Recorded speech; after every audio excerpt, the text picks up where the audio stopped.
over to, I will go ahead and turn it over to you or to Lauren. Yes, I'll quickly turn it over to Lauren Driscoll, Director of Community Development Services, and Marty Schugert with RDG. This is the fourth installment, I believe, of Housing Study Conversation with RDG. So, Lauren, take it away. Thank you, Madam Mayor, Commissioners. Excited to have Marty here in person.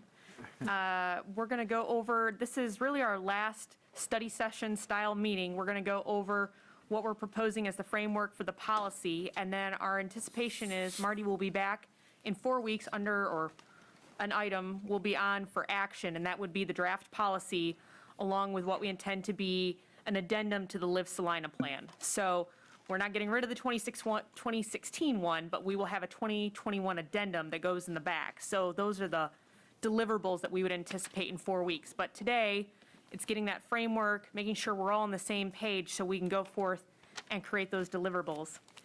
Marty and I were just kind of talking over lunch and thought it worth sharing this anecdote.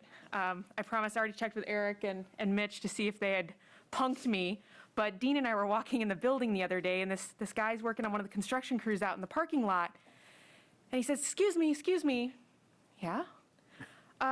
You know, I really kind of like this town. We've been doing some work here. Where would I get a house? You know, where do I start? I think we're going to rent. So Dean's looking at me. He's like, of all the people walking in this building right now, okay. And I kind of, well, can you tell me a little bit more about what you're looking for? He's like, well, we're doing some construction here. I live in McPherson. My wife's ready to have a baby. We just really like your town. Do you have any recommendations on neighborhood? Maybe who we'd start to talk to about housing? That's how real this is, though. That we have invested in quality of life things, and they are showing up.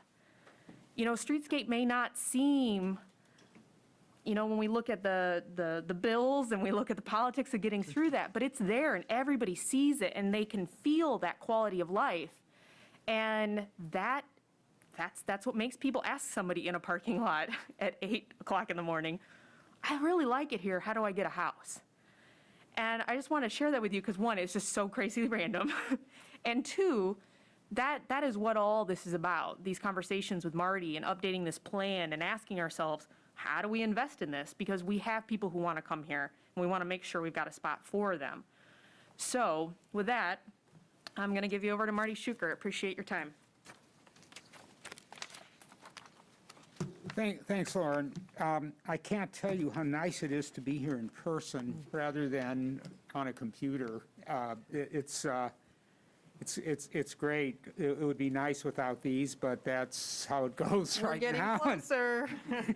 Things are getting better, but in any case, it's really good to be here, and we're really excited to present the fourth in this series of times together. I did have a chance to view the strategic planning workshop, which was incredibly helpful and a very thoughtful and complete conversation. So I was sitting there working on this and listening, not to music, but to the workshop, which was very, very helpful. So I appreciate that and all the comments and thoughts and so forth. So what we're going to do today is to present the strategy, the directions that we think that can help get us to where we ultimately want to go, which is number one, which really can be boiled down into two specific areas. Number one is how do we meet the demand for housing in Salina, and number two, how do we strengthen neighborhoods in Salina? They're really two dimensions of the same overall problem, and it is no accident that housing and community development are often related to one another, and in Salina that has been particularly crystallized by the old greenfield versus infill argument. The ultimate goal is to have productive markets in both of those. So that's what we'll be talking about today with as you can see from your packets, a lot of examples and different ideas to move forward in. So if we could have the next slide. Thank you. So we are suggesting essentially a three-phase strategy that will take us both in the immediate term and then well into the future. And it's kind of an odd strategy because in a way it begins at the edge and works in. When we were talking this morning with people from the Salina Choto, usually you think about an organization doing very small projects and then expanding to larger ones. In a certain sense, a strategy for something like the Choto, for a nonprofit community development organization, is to begin with something relatively big that's credibility and finance building, and then proceed downward to the individual, to the much more difficult problem of true neighborhood development, and that in Salina is almost somewhat harder than getting new stuff built. So you'll see that kind of a almost inverted triangle reflected in this strategy. So here you see what I think are the three big elements of the strategy. We have an immediate problem, and the immediate problem is to accommodate our demonstrated and increasingly critical need for new housing, to accommodate new employees, and to satisfy build-up demand that's taken place in our market over the last 10 years. But at the same time, build the capacity to look at the longer-term elements, and that is, how do we revitalize neighborhoods? How do we get infill moving on an effective basis? How do we build a market that works effectively in all parts of the city? So our immediate task are those two things. Number one, the immediate problem of evaluating RHIDs and other development applications and meeting the need for housing, much of which is going to take place on adjacent sites on the I wouldn't say the edge of the city, but in newer areas, while at the same time building the capacity to start taking on the key problem and the key opportunity of revitalizing neighborhoods in the what we'll call the established city. As we move into the medium term, our task then becomes focusing much more on home ownership than on rental production. Rental production, particularly in the realm of new employees, is going to be the immediate term problem, and a good deal of the focus in our presentation this afternoon is going to be on those issues. Why? Because generally new recruits are not going to buy houses immediately or at least new employees aren't, that they're going to look for a place to transition, to check things out, to bring their families in and get settled. Eventually, they will become more and more vetted in the community and will ultimately transition into ownership. And that isn't to say that we don't look significantly at ownership housing in the immediate term, but there'll eventually be more of a transition as we as the I wouldn't say onslaught, but influx of new jobs are accommodated in town, and people then want to build equity in the community. In the medium term, we also are suggesting what we call a neighborhood fortification strategy. Fortification being to establish the strength and credibility, forte being based on the Latin word for strength, of course, to increase the ultimate success of infill development within established neighborhoods. Our long-term objective then becomes building reinvestment within the city center, not just in the public or the nonprofit market, but in the private market, to create a self-sustaining market, and then to continue to provide assistance where we need to do it at the margins, but as we build credibility and strength, the need for subsidy dollars will tend to decrease project by project, and the ability to accomplish more good with fewer dollars will also increase. So that's kind of the overall long-term strategy, a threefold strategy that first of all starts out with getting the housing that we need to have built immediately built, which focuses very much on housing policy and the issue of how do you evaluate proposals, as well as creating the organizational infrastructure to move forward into the into neighborhoods and into neighborhood projects. In the medium term, to help the employees who are moving into town become homeowners, to accommodate our existing markets as well, and to begin the process strategically of fortifying our neighborhoods. And then finally, in the long term, to do those things that we need to do to realize a self-sustaining market in all parts of the city. So next slide. You'll see 3 slides here that really kind of deal with the same thing. So to summarize, now provide housing for our expected growth.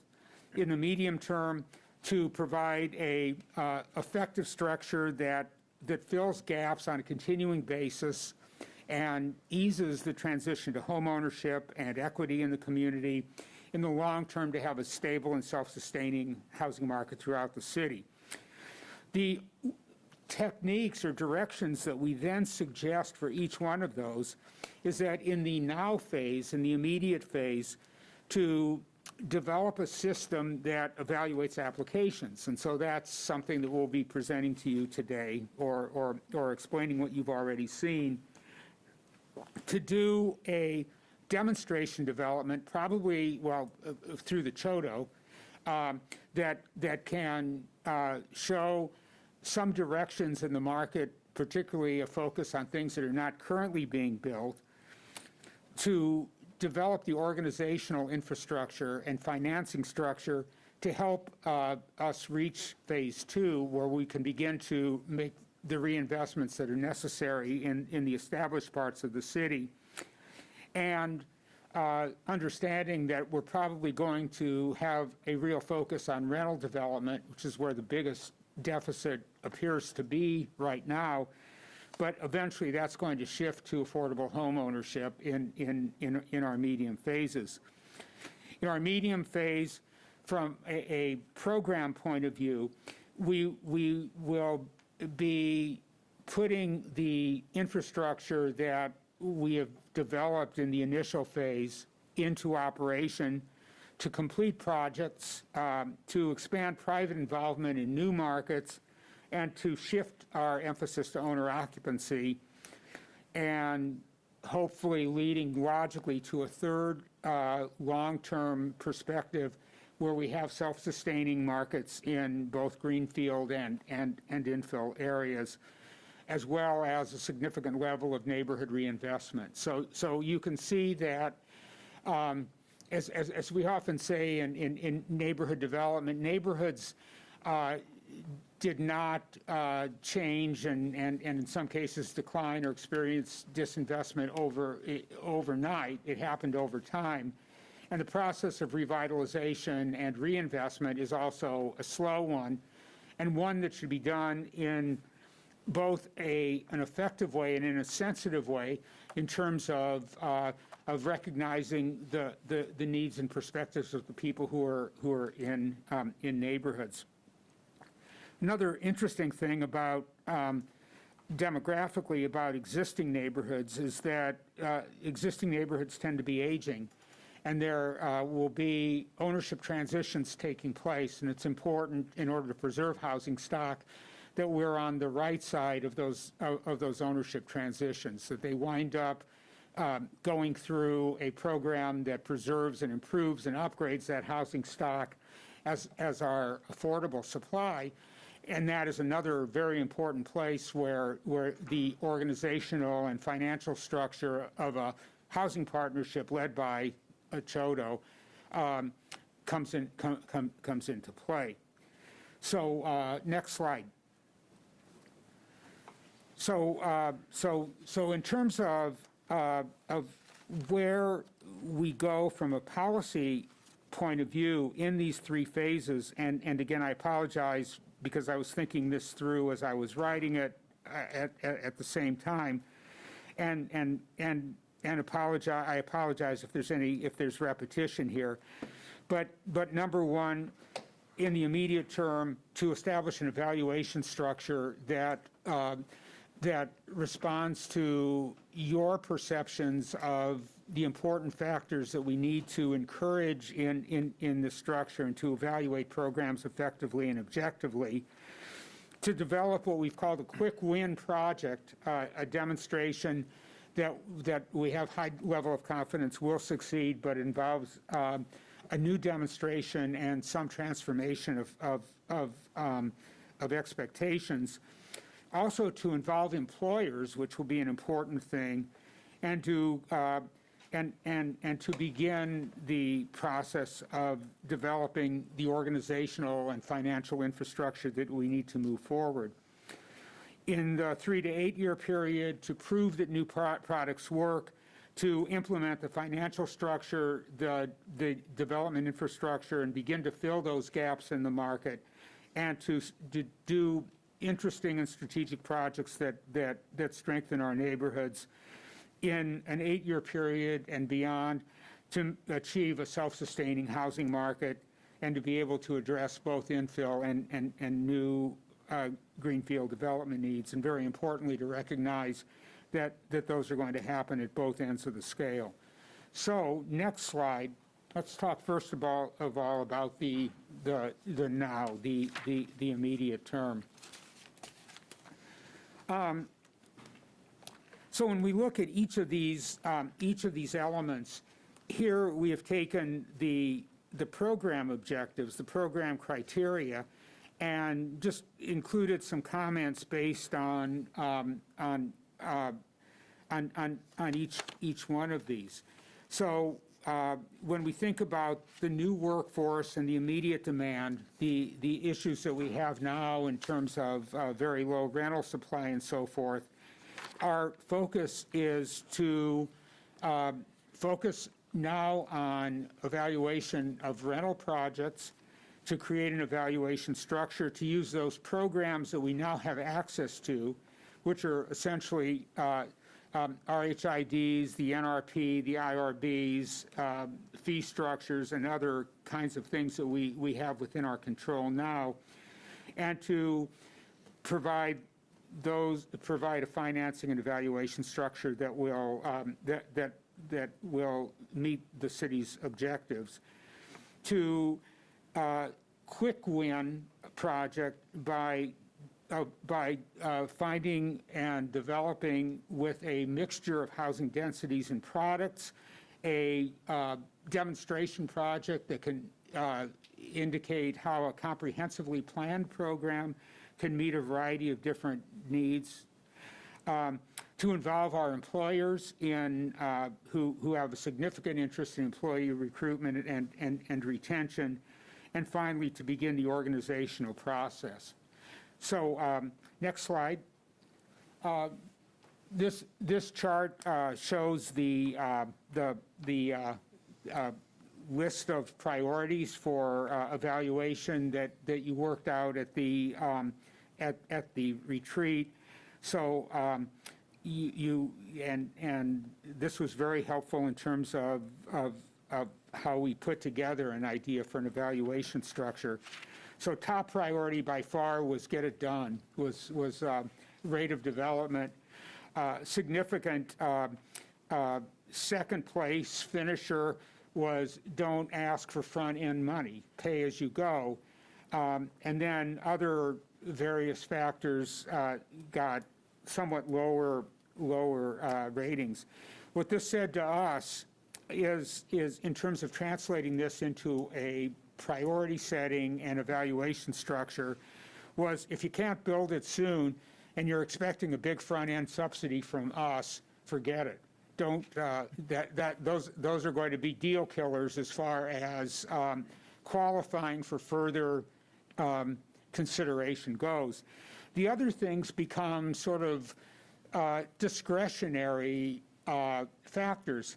So not any one project will be perfect, but projects that accomplish, that meet the first 2 or 3 criteria and then are able to move forward are then evaluated in terms of variables. How much assistance, how long does the assistance run? So it really becomes something of a 2-step process. And that idea really came very strongly out of the retreat, and at least my interpretation of what I was hearing over the computer. And I think it's a solid approach. So the scheme that we will show you is an idea. You might take a few days or a week or so to evaluate whether there's something missing or something that ought to be included, that might be a priority that isn't reflected there. But I think that as a framework, it becomes a very sound way to evaluate these projects. So before we go into that, any questions or comments so far? Well, I stop for breath so I can breathe through this thing. Yeah. Yes. Mark, you were Yes, Mr. referring Davis. to the capacity that will support infill development. Can you expand on what that capacity includes? Yeah. We will need, it's a very good question. We will need to build what I call an organizational infrastructure. We've got the beginning of that with the Chodo. We will need a predictable method of financially supporting those projects, particularly in this very critical medium-term range. So in the next couple of years, that's not something that can happen overnight. It's not as quick as approving a development application. So that involves a couple of different things. Number one is creating a Chodo that has sustainable capacity. So right now, there is a very, very able and capable interim director who is basically who's a great guy, but he's been and would be a wonderful permanent director, but that's not within his long-term plans. So there is the immediate issue of how do you organize and staff such an organization. That's going to require some funding until it becomes self-sustaining. So it takes some front-end work to get that done and to build that expertise. Because right now the Chodo is really much more a volunteer body than in a way than it is a development capability. Marty, Yes. do we have somewhere in here where we'll discuss funding the Chodo Yes. and those type here in the, okay. Yep, coming. Get Yep, rid of ours. that will come. Now, there's a lot of stuff in here, Yeah. but number 2 will be capitalization.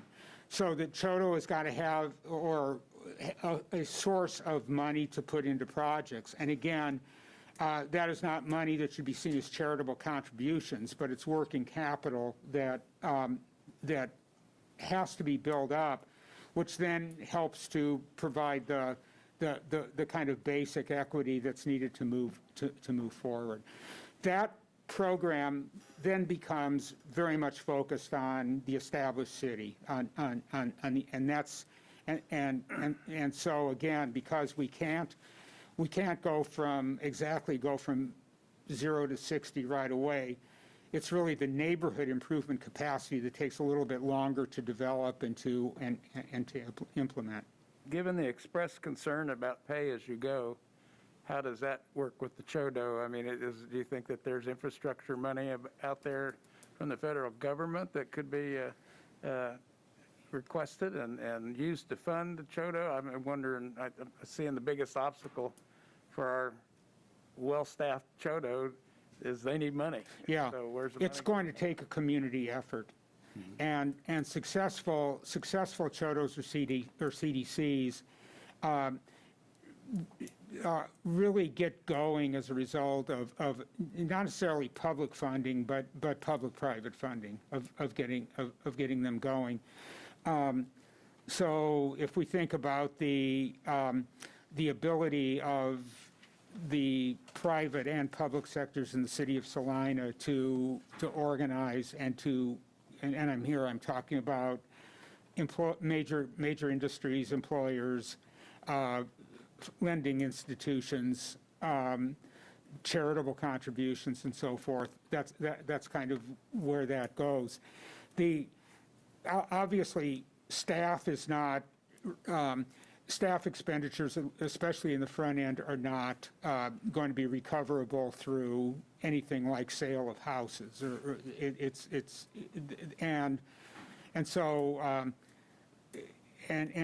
and without knowing exactly what will happen with infrastructure, I don't think you can really depend on that either.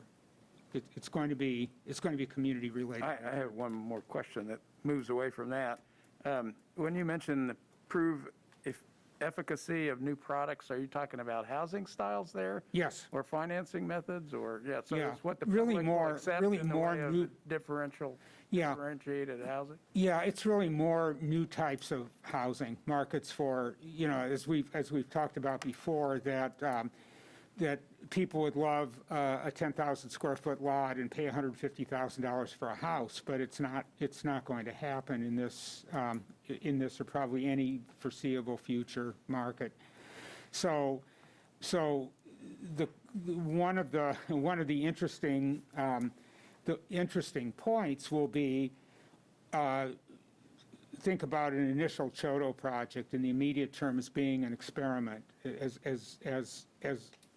having a number of different kinds of products that we know can work and have demonstrated markets in other areas, but not necessarily in Salina, and demonstrate the effectiveness of those kinds of housing types.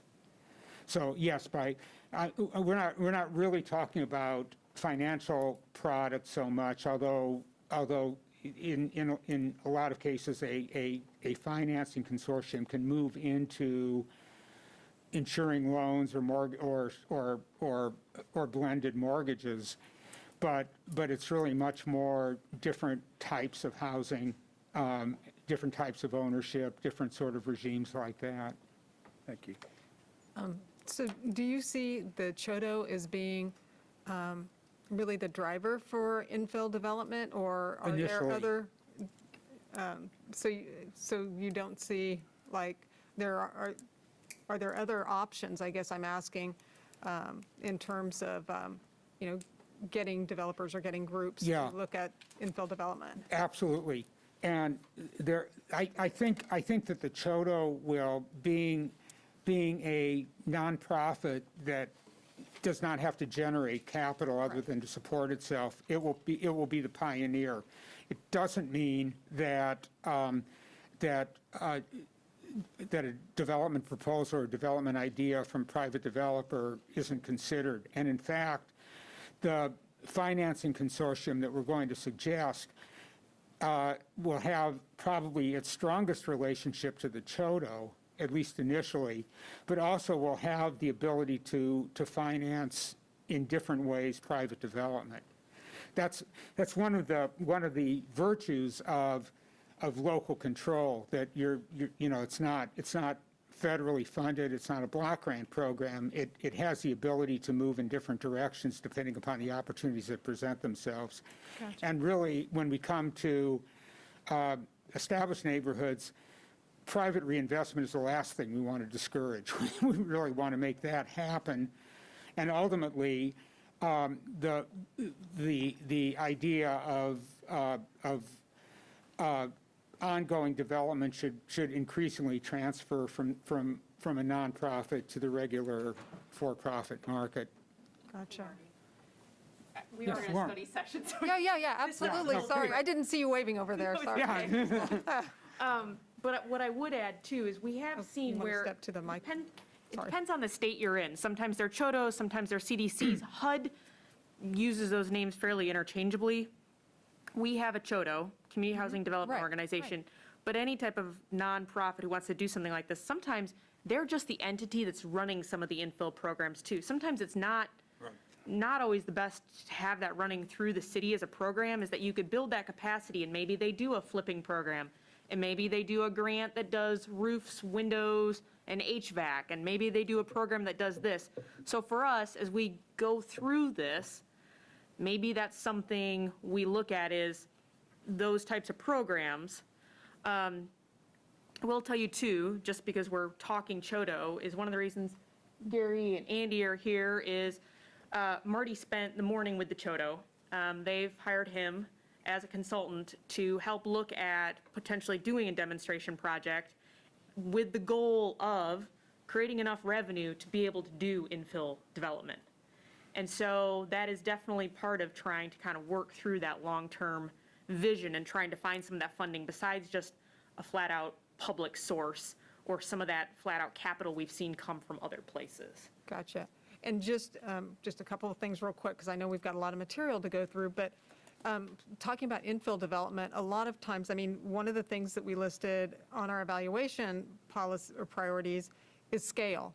And obviously, you're not going to get the same kind of scale if someone's able to do a small development of Right. duplexes or townhomes or a small apartment building as you are in a greenfield. So, you know, I understand that from the point list, there's different points given to infill development, et cetera, but how do we make smaller developers aware that there are programs like the RHID that don't necessarily need to just be used on something that produces 100 units, but could be used for land acquisition within the core to get started on a project like that? Yeah, that's why scale is not, well, it is in the short term kind of a Right. key qualifier, because you've got that immediate problem of trying to produce a fairly Volume. large amount of housing.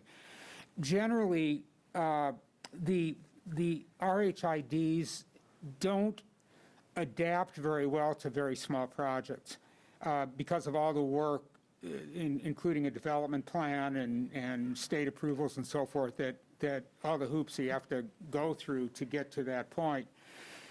So at least in the short term, our thinking is that they're probably, and I think this is a practical matter, just in terms of how those projects go together, the 50 units is kind of a minimum size project. Now, it doesn't mean that you can't change that. So over time, when the need for volume is not so critical, and you might want to encourage smaller projects or a different scale, that can be changed. But right now, our recommendation, at least, you know, recommendation for your consideration, is that size is probably a pretty important factor right now. And then, you know, we have an opportunity as we move down the line and the immediate priorities are met to be a little bit more surgical and a little bit more able to consider smaller deals. That's why it's, you know, as I mentioned at the beginning, it's sort of, the whole thing is sort of like an upside down triangle, that in the short term, we're trying to produce as much as we can. And then as we get later on down the process, we start to get a lot more focused on individual or small type projects. Well, I think we've talked a little bit too about, we're going to have to, over the long term, kind of keep revisiting this. And Marty's kind of taken That's right. what we talked about as kind of 2 5-year windows, and now we're looking at 3 sets of Right. 3-year windows. And maybe, and I've been trying to kind of figure out is, do we do this annually or biannually? Maybe every 3 years, we just take the housing policy up, double check our numbers, see where we're at, and see is it time to maybe adjust that. And this kind of sets a nice duration to go, okay, we're really supposed to be, we should have gotten the bulk of our numbers. Now we're trying to kind of find, you know, make this a more finite picture. We're supposed to be doing more into infill. Then, you know, maybe our incentives change a little, where we're prioritizing rather than, you know, scale or speed, it's maybe location. And I think that also gives you an opportunity to address a concern that was raised earlier about, are we setting a long-term precedent? we're kind of breaking this into time segments and priorities, and as we accomplish that initial goal, we reassess and reset. And if that's something important to you guys, we can literally write that into the policy, that this Right. policy shall be revisited every 3 years for you to take that action. I Yeah, think that's appropriate. this is sort of an ugly analogy, but the immediate term is sort of like being in first gear. Then the medium term is sort of like being in second gear, that the car is rolling and it doesn't, the effort changes, it's still pretty significant. And then the longer term policy is being in third gear, things are rolling and it doesn't take too much gas to speed it up. So, yeah, like any other sort of stupid analogy, it's an oversimplification, but that's kind of the general philosophy here. Thank you. So what do we do in the short term? Well, this is, the idea in this decision tree, as I mentioned, is to say there are certain qualifiers that are kind of non-negotiable that you have to meet to move forward. And then once we get to that level, then there are a variety of criteria that we kind of evaluate on a yes or no basis. And the variable there becomes, number one, does the project meet enough of those to warrant funding? And number two, we give a longer term, that is a greater subsidy, if the project meets more of the criteria that we find desirable. And so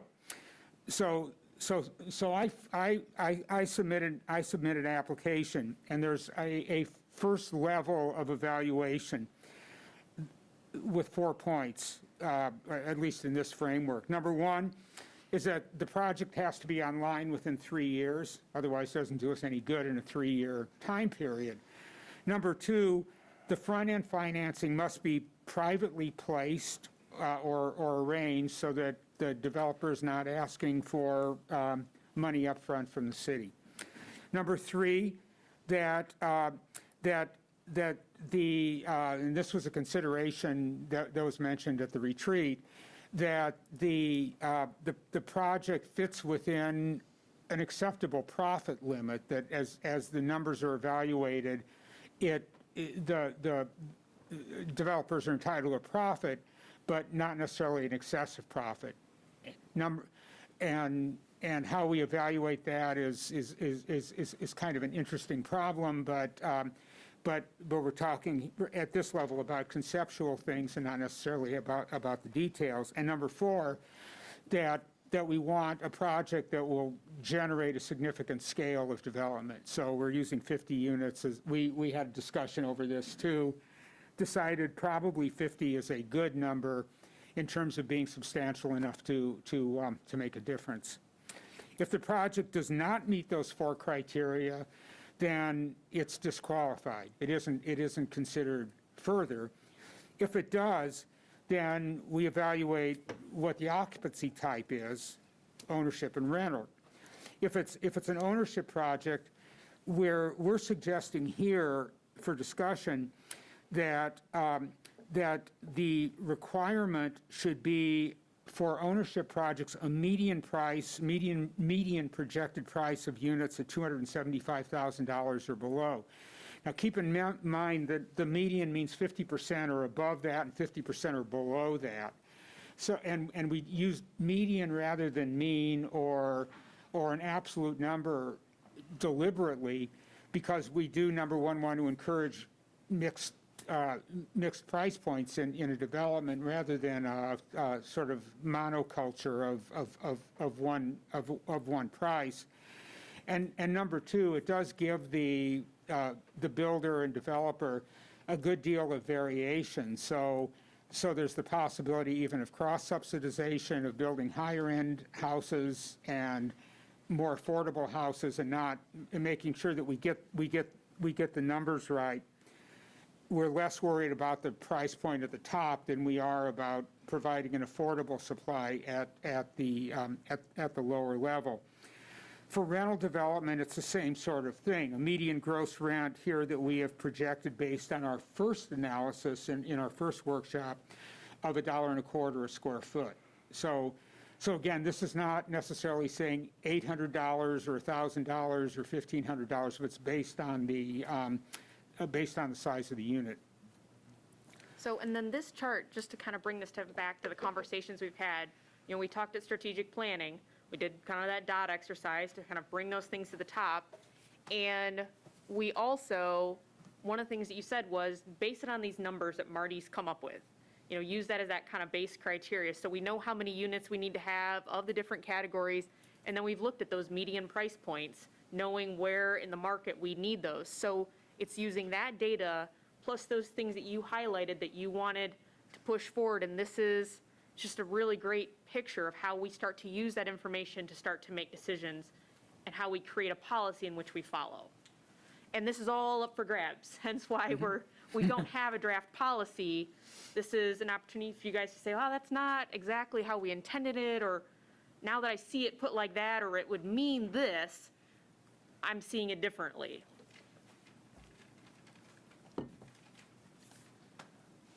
Right.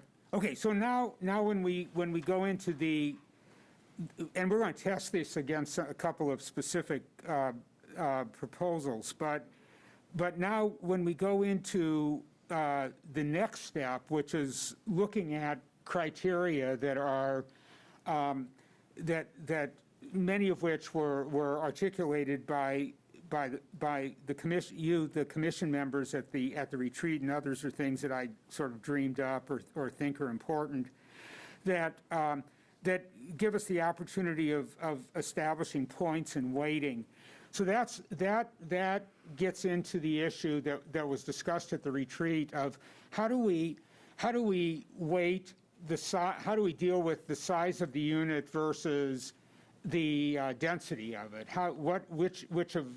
Which of those things is more important? Well, this gives us the opportunity to say we can deal with both of those at somewhat different levels, and I think it helps us objectify the criteria to a greater degree. So just to go through these quickly, if an ownership project is located in an NRP eligible area or it should be or an NHIA eligible area, this is this new program that basically says that pretty much everything Established neighborhoods. Yeah, and established neighborhoods, and most established neighborhoods. It's being proposed by the feds right now, and it basically looks at the gap analysis for financing between existing housing stock and construction needed to renovate said housing stock, and the NHIA would help pay for the difference in that gap. Yeah, and it's the area that has been calculated to be eligible with that is a little bit larger than the NRP area. And we have that map later in the Yeah, we have that map later in the presentation. Or another criteria, so that would be basically encouraging infill. So that might get double. That's another variable, so we can decide how many points to give each one of those things. That it produces a property value per acre of over $1 million.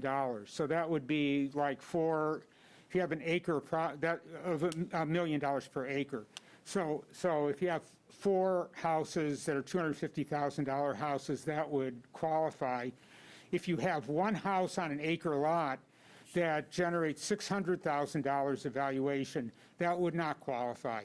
And that's kind of the issue here is that often things that look like they're really good deals in terms of yield aren't.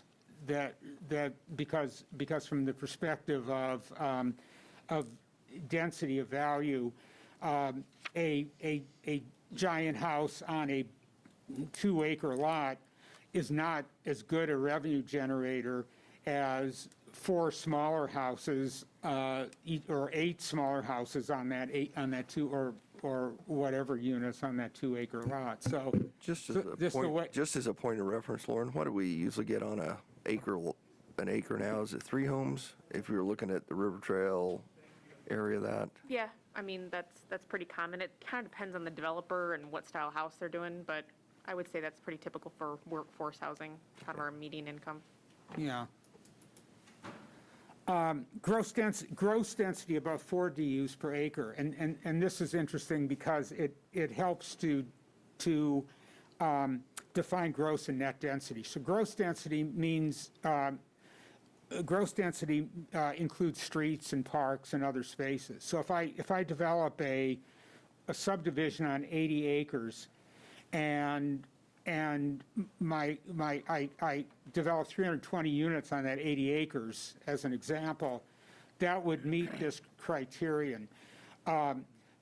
Keep in mind, that means that the net density, that is the density of residential property when you take the streets and everything else out, is going to be something like 5 to 5.5 units per acre, which is going to equate to something more like a 7,000 square foot lot in a typical residential subdivision. So again, these are, they sound similar, but one of them is encouraging higher value, higher yield value on an acre of real estate. The other looks at gross density and moves a project more toward smaller lots or toward attached or other kinds of housing that will generate that. Not that it disqualifies anything else, but in this kind of a system, it doesn't get the points that would be awarded for complying with that. And you would be including the land costs in the value of that house? Yeah. Yes, correct. Yeah. Does it provide a new to market product, something that isn't usually built? So these might be attached units, townhomes, row houses, condominiums. Condominium is a weird term because it gets defined differently in different places, but we will have a specific definition for what that means. Is infrastructure available as opposed to having to be built new? Is there something unusual or interesting about the design quality or innovative about the design? That's a question that we would put to the proposer. What's cool or different or unusual about your design, and then evaluate whether it's unusual enough to warrant the point. Points if 50% or more of the units are priced below $225,000. If the project is not using available infrastructure, is it building pioneer infrastructure, that is a new extension that is useful to us in terms of backfilling? So in some cases, it might make sense for to use an RHID to build a piece of sewer that on a non-contiguous development because it's going to be backfilled and is something that would have been a good investment anyway. Are there features in it that are walkable or bikeable? Does the project include rehabilitation or reuse of existing structures? So here we're encouraging a project that might involve an adaptive reuse or an aggregation of and rehabilitation of a group of houses. Is it infill rather than greenfield? Again, it's not disqualifying greenfield projects, but there's an incentive for infill. Is it proximate to parks and urban services? So example would be, is it along a trail or adjacent or near a school, within walking distance of a school, near a recreational facility and so forth? That's actually the next one. Access to parks, trails, or other public use amenities. Does it mix densities? Does it mix housing types, including incorporating rentals? So these are ideas that, and they may be, they're open to question, so we would recommend to you that you take a look at them, see if there's anything missing or a number that seems screwy or modification to be made. I think that the overall framework is pretty good, but the weighting and the actual wording and so forth of the criteria could change. And again, a lot of these are related to what I read both from the mayor's comments and thoughts, which I really appreciate, and also from the proceedings of the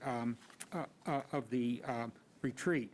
Marty, is this something that you'd like us to get back to you on? If Yeah, had- very much so. Like, Okay. if So I'm you just trying to took a put the week or something on it, that would be Maybe a fine. week, if we're trying Yeah. to come back in 4 weeks Yeah. with an Yeah. actual deliverable. Right, and I'm going to keep a list here, but, if you're keeping a list of what we, the specific feedback that you'd like to receive from us, I would appreciate Yeah. confirming that with someone else. I had a couple questions real quick on the gross density. In order to accomplish that, is it possible to have some, variances to our current building standards? We have it currently, in order to reach that, when you kind of look at row housing and stuff, I think of that. And so is that something where, I guess, as a governing body, we have to be willing to do in some cases? We can always double check, but in all reality, our setbacks and our lot densities and stuff are pretty accepting of these kinds of good, things. yeah. We just Okay. don't see them very often because it's not the product we typically build, but we've had people come in with concepts, right, through DRT or other things, and I'd say 90% of the time we can accommodate it. Okay. So I don't foresee that being our Okay, big I mean, thing. that's a question, that one, and then the next one, If I may, I think it may be more of an issue in existing neighborhoods where Yeah. if you want to try a new innovative product in an established neighborhood or adjoining an established neighborhood, and traditionally that meets with a lot of opposition and there's an expectation of just replicating what's already on the ground. North Salina has a lot of substandard lot sizes and a Right. lot of varied lot sizes. Right. So it's really hard if you're trying to parcel them together. We may need to do a little replatting and things like that, but the other thing, when you said available infrastructure, is that available infrastructure up to the development, not in the development? Okay, that's. Yeah, so it doesn't require, an interceptor, or it Right. just requires a local extension. Right, exactly. Okay. well, and you'll kind of see in the scoring or the weighting.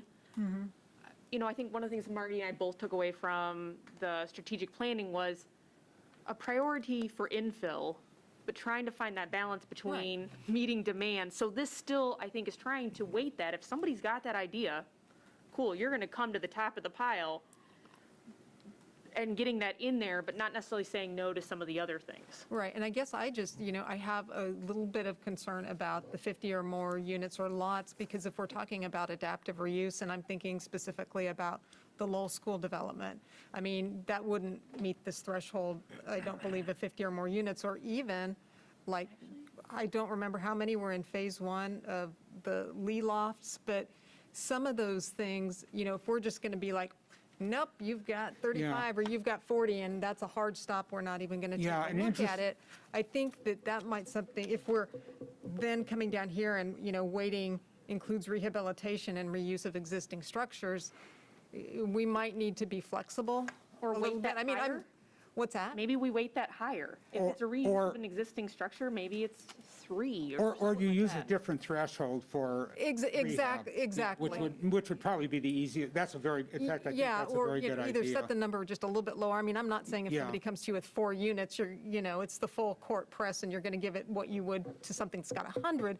But if it's an adaptive reuse of a building in the community, I'd like to see us err on the side of flexibility in case it doesn't reach that 50. Yeah, and it was occurring to me Unit too, threshold. that if somebody put together a deal of, say, 20 existing houses in North Salina and said, we're going to do a comprehensive rehabilitation of those, we definitely would not want to disqualify that Right, project. right. So, yeah, I think having a different standard for rehab would be a Okay. very good idea. Cool.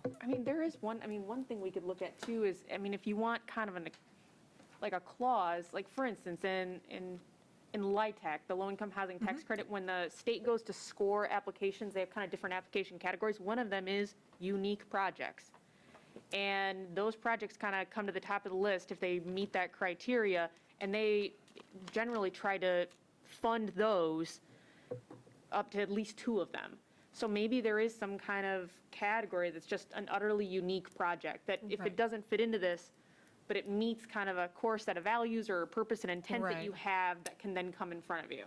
Right, and like, I don't know where we stand on St. John's Hospital, and I don't want to go down that road, right now, but I'm just, Yep. that would be the example of something that, whether or not it produces 40 units or 100 units, it would definitely be of value. Well, and maybe because there is a difference between the evaluation criteria for ownership and rental, because rental is the next slide, but maybe there's 2 lines that it's, greenfield developments, it's 50 or more units. Right. Infill developments, it's That's what, 20, that's what, something like that. Make their own That line. makes yeah, sense. that's worth That makes- suggesting. That totally makes Yeah. sense. Okay. Thank you. Yeah, yeah. Yeah, and then the variable then becomes, you have to have a certain floor of points on this to qualify. But then the term of the RHID runs longer for a higher number of points. So it'll be interesting to kind of apply these to a couple of real-world examples and to calibrate these numbers. But I think that the length of the tax allocation, which is basically what I mean here, should be dependent upon the consistency of the project with the city's objectives and frankly, the difficulty of doing that project. Right. So, and this is an example too, when you saw the other RHID proposals or policies from other cities, some of them just had a flat out number, like always 15 or always 10. Yeah. Or this kind of gives some of that flexibility that you guys have been talking about based on these priorities. And we're using RHID as an example because that's what we've been talking about the most. But that final deliverable product of a policy is going to kind of encapture our overall purpose and intent in housing. And the first one in there is going to be RHID as a tool. But then as we use other tools, we're going to use these things you guys are talking about to kind of keep crafting them like we're doing with the RHID to really make sure it's working for what we intend them to do. So that's just trying to kind of put all these things together in a meaningful way so they work together and they do what we're hoping they do.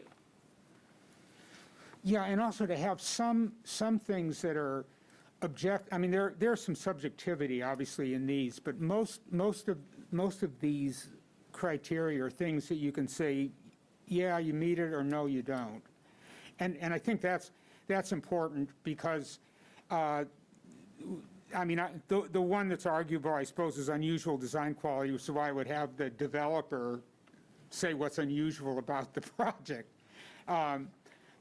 Of which, well, it's just kind of a regular subdivision would probably not be one, or an encouragement to do something that we can't necessarily define, but is interesting and special. It might be a public space, a placemaking feature, a street light, some other characteristic that could make that particular project distinctive. A good plan, a plan that's interesting. So we have a slightly different list for rental projects for consideration. And so the density is a little bit different. The affordability levels obviously change because we're talking about rental units rather than owner-occupied units. So here, the location in NRP eligible area stays the same. Density above 20 units per acre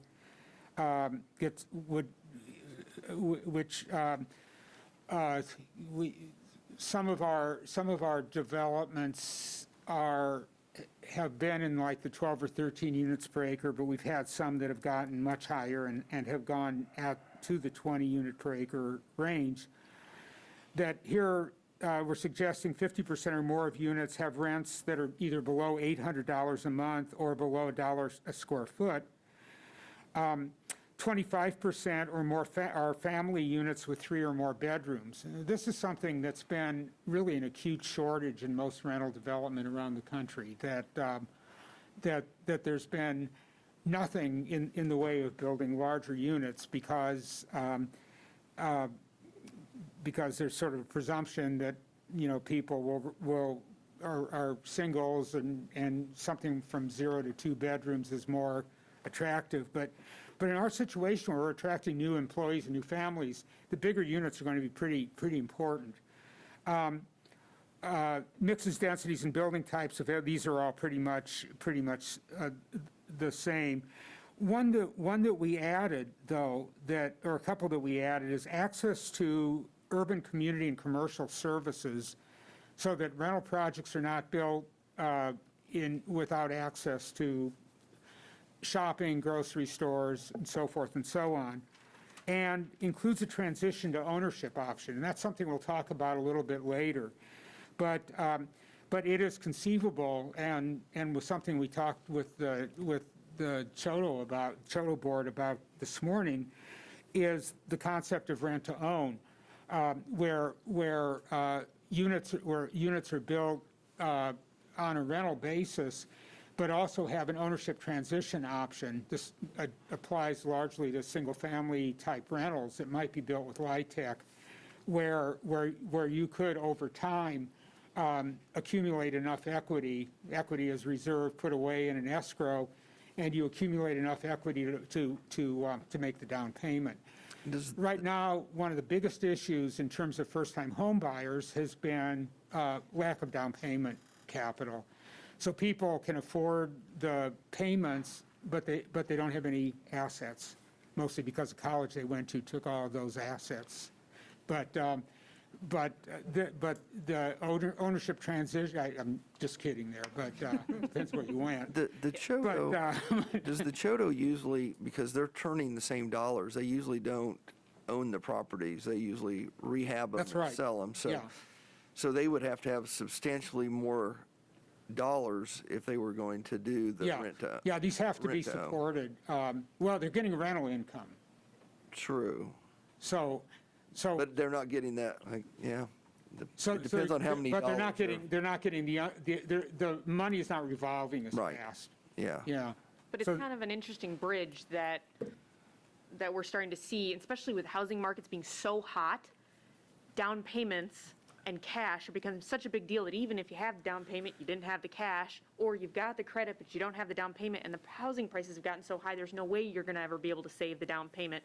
So more and more communities who are trying to get kind of that long-term investment, home buyer, especially in that existing housing stock, is the way you do that is that rent-to-own scenario. So if that's something we're seeing, and I think there's nothing wrong about promoting that up front, but, in that kind of the 3-dot scenario that Marty's got, that's really definitely something that jives with dots 2 and 3. Yeah. Where when we start to look at infill, and we want to create neighborhood stability too, these rent-to-own programs have been very successful. So it would be a change for the Chodo for sure in looking at that, but I think it's one that's doable. And I can't remember, it'd be something to check with the local lenders on. We have some of the first-time home buyer money that comes through Kansas Housing Resource Corp. And then also Federal Home Loan Bank. It'd be I can't remember whether, if you're renting the property, if there's already if there's depending on how that is, if you're renting to purchase, I don't know if that still qualifies as a first-time home buyer. That'd be something to check on, because Yeah. they'd be We do building have up that somebody- equity. Not only would they build up that equity through rent, then they could still, if they could still qualify for the first-time home buyer money, would help also, so. We do have somebody on the board who works in banking, and that didn't seem to be an issue, but that we will definitely follow I up just on Yeah. that. can't remember that. Yeah, this has been a tremendously successful program in North Omaha, actually, that through a CDC, through Holy Name Housing Corporation. And it's interesting that a number of years ago, we seemed to be doing a cluster of housing studies in Michigan, and we would recommend rent-to-own projects. And there's a developer who was following us around from city to city and building them. They were not building them with low-income housing tax credits like Holy Name Housing Corporation did, but then they weren't constrained to the same sort of continuous occupancy that you're limited to in LIHTC projects. Approximately how long do you see when these projects have gone? How many years does it take for them to go from rent to own? We generally will figure about 5 years to build enough equity. If it's LIHTC, though, it's 50. If it's LIHTC, it's 50, if it's the same house. But, so what Holy Name did was kind of interesting. In the same neighborhood, they would build one house that was a low-income housing tax credit house and a basically identical house in the same neighborhood. And so the family could use the equity built and buy another house that was very much like the one that they were quote, renting. So do they take a percentage of that rent? They take a percentage of that rent and apply it to the, Apply it to the purchase, right, exactly. That it gets escrowed and it goes into an account that can be used to buy another house. interesting concept. But Yeah. I hate to be the wet blanket, but we're halfway through our time. I don't think we're close to halfway through our slot. Marty's going to have to talk faster. We're going to have to quit asking We'll questions, speed one up. of the two. When we get to the pictures, we'll speed up. Yeah, by 4 o'clock, I'll suffocate on the mask anyway. It gets really wet in here, by the way, when you're talking. Yeah, this one is going into the washer right away. The one program that I did want to talk about a little bit that has been problematical, not just here, but in a lot of places, that is an available program, is the NRP, the Neighborhood Revitalization Program. And there's been a lot of discussion about why doesn't this program get used more, and how do we restructure it in a way? So it is, in theory, the NRP is a really good program. So it provides an incentive for making improvements to a home. It's relatively simple to do. It applies to there's no floor in terms of it being a small project. But it has one critical problem, and that is it's one of those incentives where you have to take away and then give it back.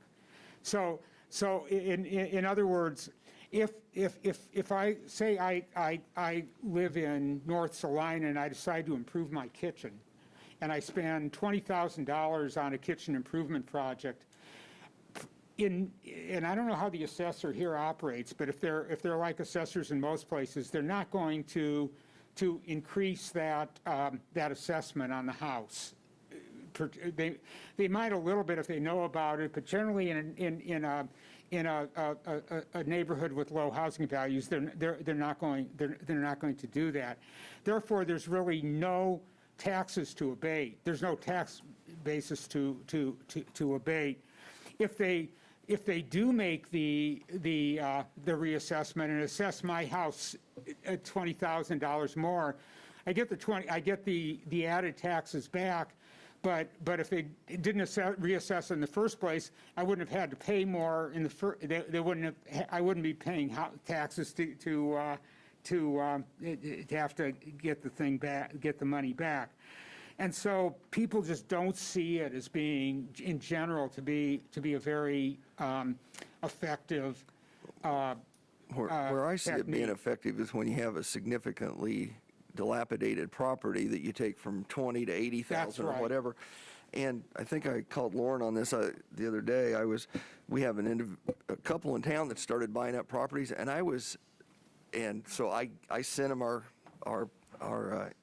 NRP program, and I was surprised. I guess I hadn't looked at it in a while. There's a lot of neighborhoods I would have thought would fall into that don't. That don't. Yeah. Yeah. And I mean, I know a couple homes they had bought that they had done exactly what we talked about. They'd taken them from 20 to $60,000 to $80,000, taking properties that were close to needing to be torn down, but they didn't qualify because of the locations. Yeah.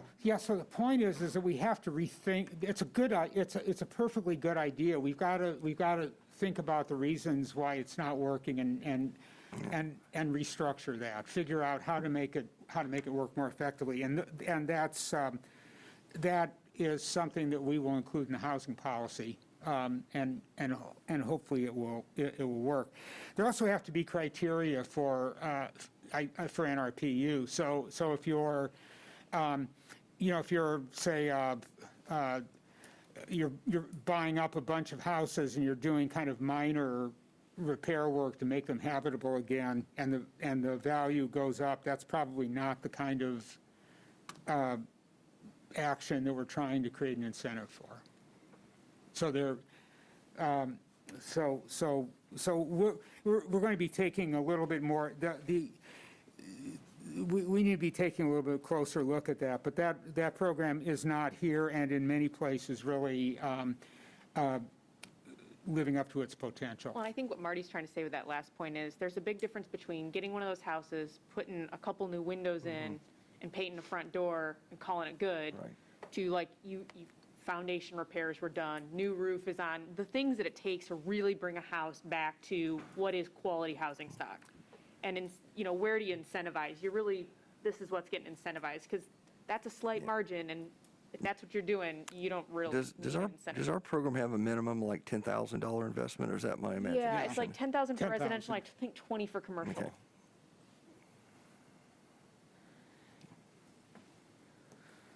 Okay, so Next that's to come. Next slide, please. So number 2 is the quick win demonstration. So the concept is to do something visible that's a new project that's different, not replicating what the private sector does, that will also generate some operating capital for the Chodo.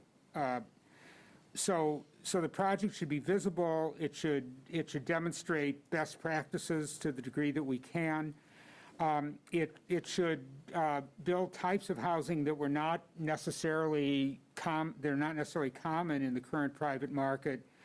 And as I've mentioned here in the 4th point, it should really address what we call the missing middle, the stuff that we're really not building in terms of density or price point.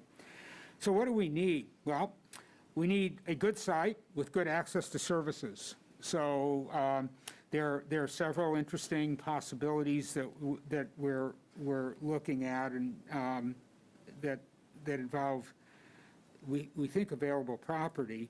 A developer with risk tolerance, that means that's where a nonprofit development corporation moves in, that's got community support. A means of financing, that's got to be arranged. A market-based program and development plan, that's got to be arranged. So our kind of supplemental agreement with the Chodo is to think through these issues and to put together effectively a physical development plan and a business plan to make something like this happen. Well, and one of the reasons this got brought up is Marty came to us and said, when I look at other cities that kind of broke the log jam, we've talked about that, Mike's talked about that phrase, is particularly with rental housing, we have a log jam. And what we've been talking about for the last couple of meetings is that risk that developers have when they're looking at bringing a new product to our community. We pretty much build a certain type of single-family residential and a certain type of rentals, and we haven't built those kinds of rentals in a really long time. So how do you demonstrate that other products can be built here? How do you do that? You find a developer that's willing to take some risk, but has a different motive on reward. And so when we looked at other cities that had similar issues to ours, they were using a nonprofit developer. We happen to have one established. The Chodo wanted to be proactive about that. And I mean, if we get through this meeting and City Commission's like, nope, we don't see a demonstration project being necessary or something like that, I think we can address that.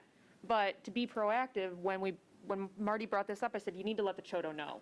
That this is something you're thinking, so they're not caught off guard that at the end of a Monday meeting, they find out that they're smack in the middle of step 2. Crowned developer. Yeah.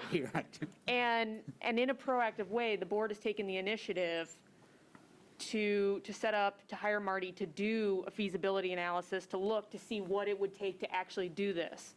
And is using its very meager funds to do so because it thinks it can, and that this would be valuable and are willing to be a participant in this process. So they are aware, and hence why they're here, of their role in this if that's what we're hoping for from them. Yeah, so next slide is just a piece of generic land, happens to be on Ohio Street. Yeah, one thing we don't have to worry about is too much topography in Salina, so that's one constraint that isn't a big problem. Next slide, Jacob. From a physical point of view, this is actually from the Broadway Boulevard study, if you recognize it, and it was a concept that was done along that street, but a diagram of what a physical development plan looks like, something that's going to give people an idea of scale and layout and and this particular project involves looking at a combination of attached and small lots detached housing. There might be a new feature. This is a drawing of a type of street that we call, well, we don't, the Dutch do, called a Woonerf, that's basically a mixed traffic, mixed pedestrian car street, where cars are slowed down to pedestrian speed, and it produces shared space. Not to say that we would ever do anything like this. It's done in Holland all the time, but as an experimental kind of infrastructure. Next slide. Well, it's a good example, too, when we talk about uniqueness, right? You know, looking at a project that incorporates that much walkability or connectability would be very unique for us.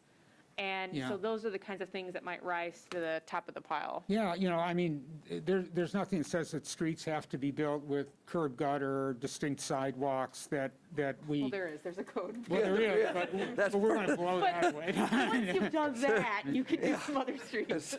Well, there is something that says that, but we can't. But these are concepts that are new to the United States, but they do work, and they can be really quite economical in terms of how they function.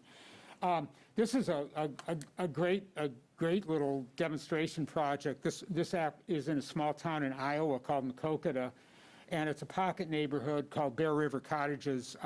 Little homes built on a block. And next slide, please. And you can see how they're marketed. And this has been a very successful little project in this in this community. Backloaded garages and parking off the street, kind of an interior court that these are organized around, and it was done as a partnership with the let's see what's the Eastern Iowa Development Corporation. Well, and these are a great example, too, of how we can mix new build in with infill. That's right. You know, these are definitely some smaller pieces. So whether you've got a larger project that you're doing this type of product mixed in with something else, or we happen to be able to get a bigger piece of property in an infill neighborhood, this is the kind of thing that could go there and really match the scale of an existing neighborhood. A lot of our things have been kind of incentive-driven and incentive-focused. I mean, is that something that we need to take a look at too, in terms of a development like this? How do we adjust our codes? How can we make something like accessory dwelling units or whatever, be a possibility?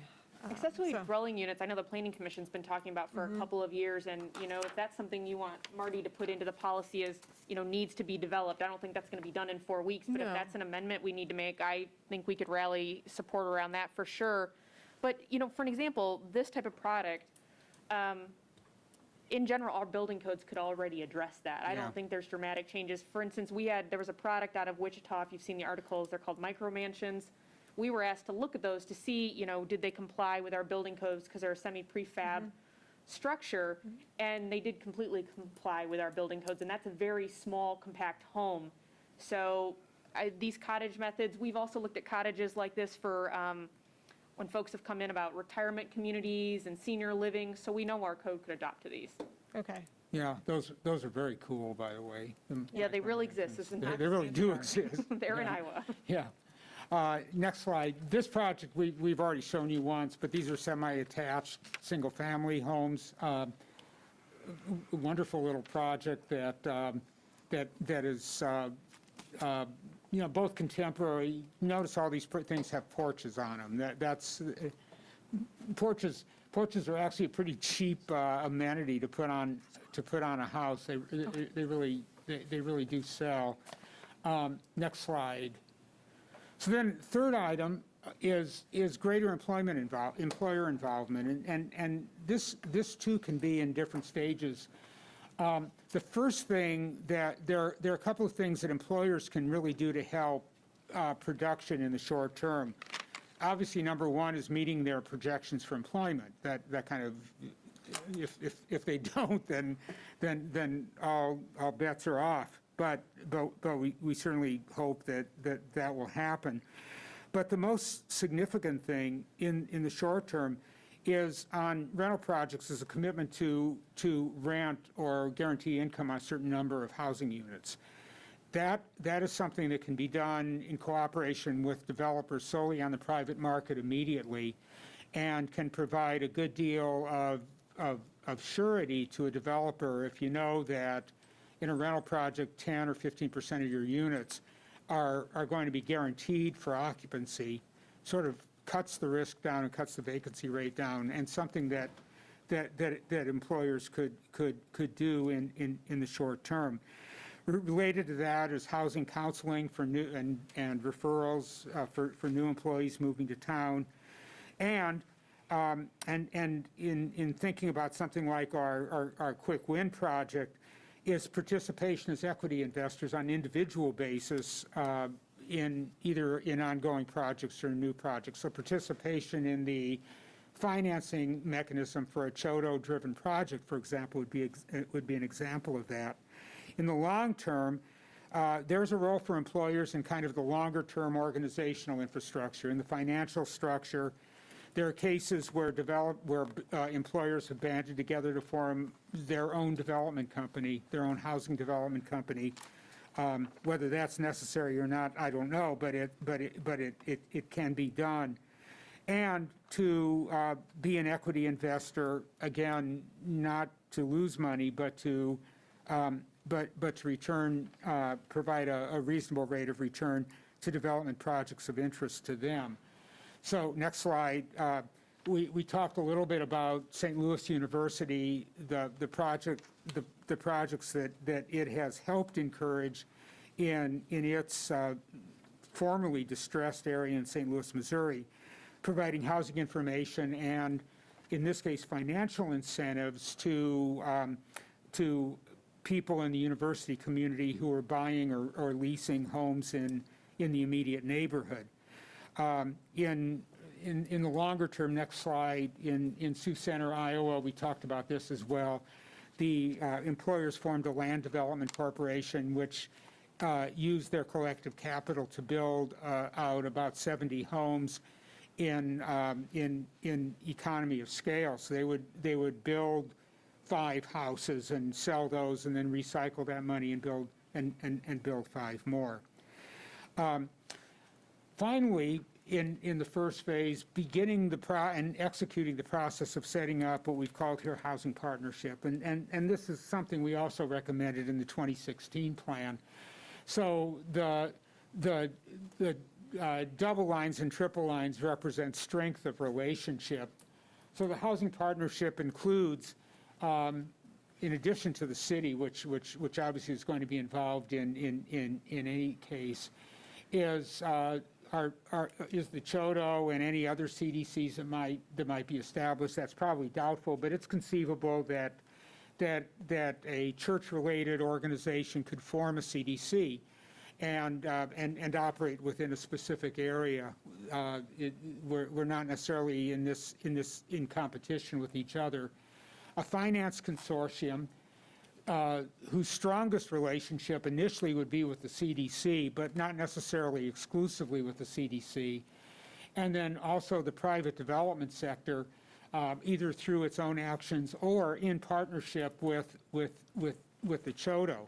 So a private there are many situations where a private developer on something like a low-income housing tax credit will become a limited partner or that equity investors become a limited partner with the CHODO, who's the general partner in a development corporation. The CHODO as a nonprofit can't use the tax credits, but the equity investors or a private developer can.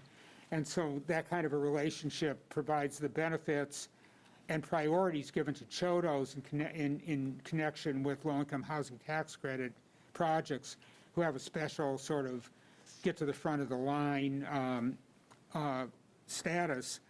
but can involve the private sector in these kinds of partnerships. So the organizational structure of that follows a couple of different points. From a financing point of view, it involves and welcomes capital participation by a number of agencies, lenders, and it's helpful in terms of meeting CRA requirements, private philanthropy, employers, corporations, the Economic Development Corporation, the public sector, even private individuals. We would envision it as providing a couple of different types of financial assistance, direct or leveraged financing for the CHODO or other nonprofit development corporations. So it could provide primary project financing, interim financing, or even permanent financing to a nonprofit developer. We are very much like the idea of providing interim financing for private developers on projects that we want the private sector to be involved in. The advantage here is that a financial consortium can write non-recourse loans. It can reduce the risk for the private developer because it has the capability of being more patient in terms of payback on interim financing if the project doesn't fill up or it takes a while to market it and the developer views that as a high-risk project. It can provide gap financing. So if there's a deficit in the rents that a project can charge versus the rents that it has to pay to make the numbers work, that gap can be filled on a subordinated debt basis. It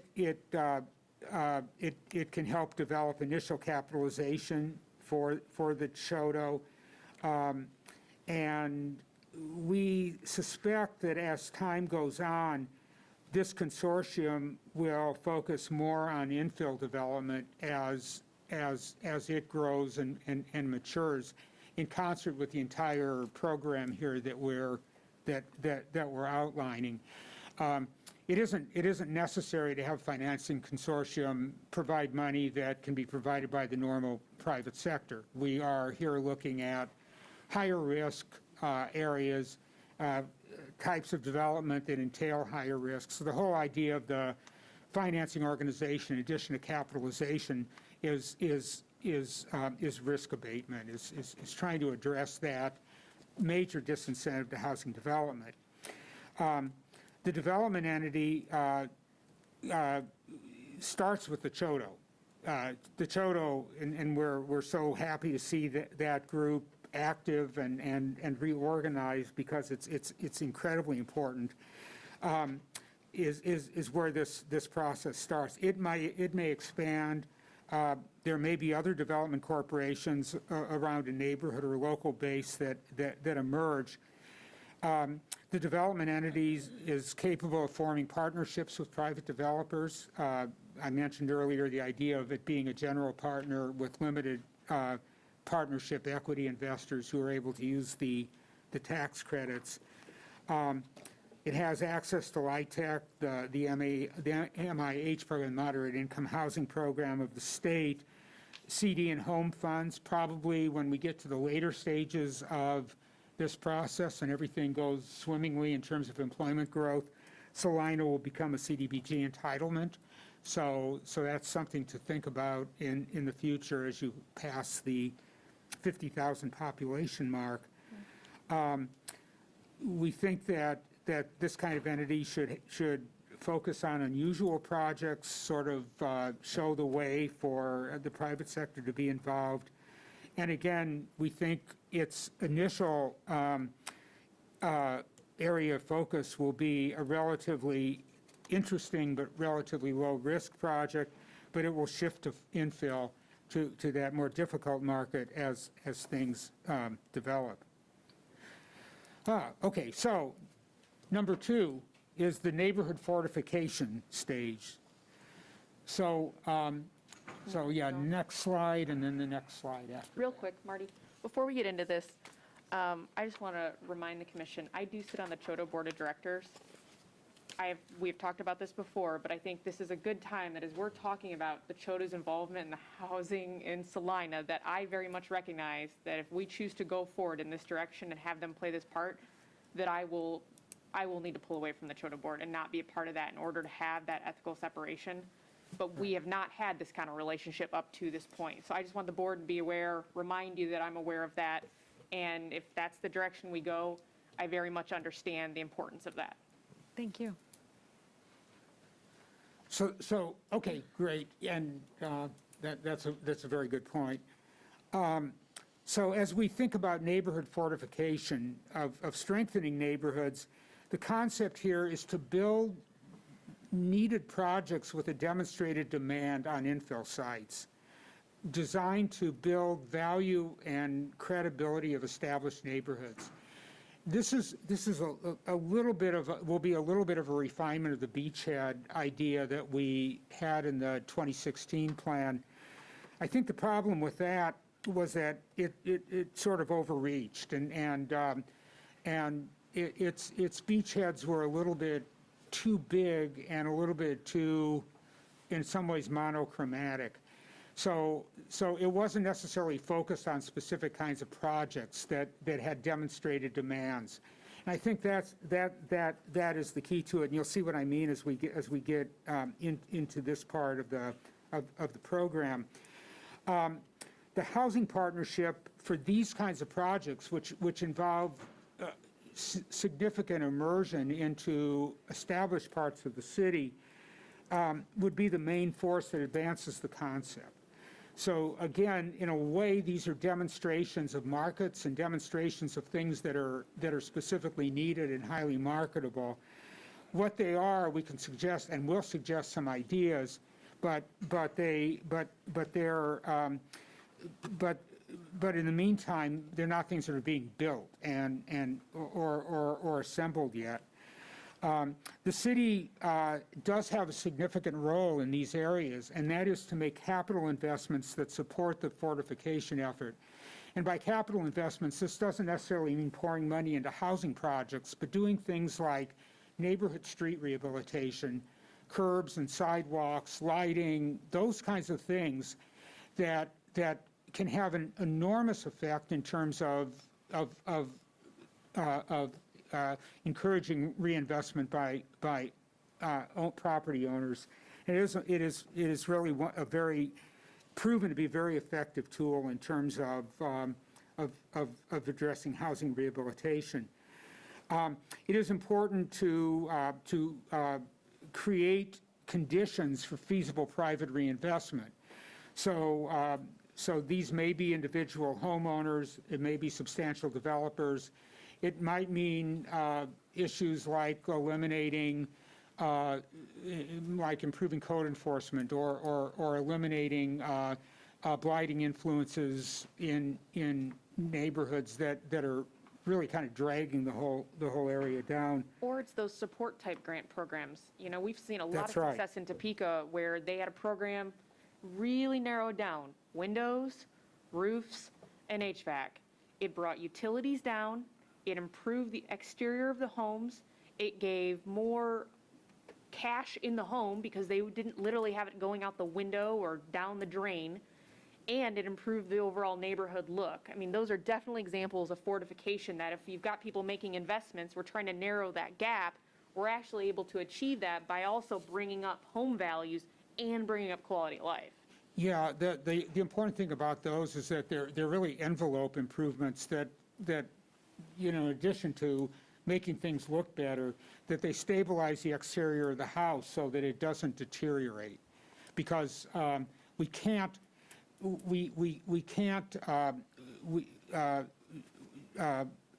build new housing for the cost, even we can't build new affordable housing at the cost that even a rehabilitated existing unit will get us to. That's why we really think that acquisition, rehab, resale programs that are largely Choto driven right now, although they can be less politely called home flipping, but we don't necessarily use that term, can be very effective, and really should ultimately be a significant part of this phase of the work. So here we get into to some of the types of projects that are focuses of this, that are things that we think have demonstrated impact and demand that can be real focuses for the work of the Chodo, both now to some degree, but certainly in phase 2. Affordable senior housing, something that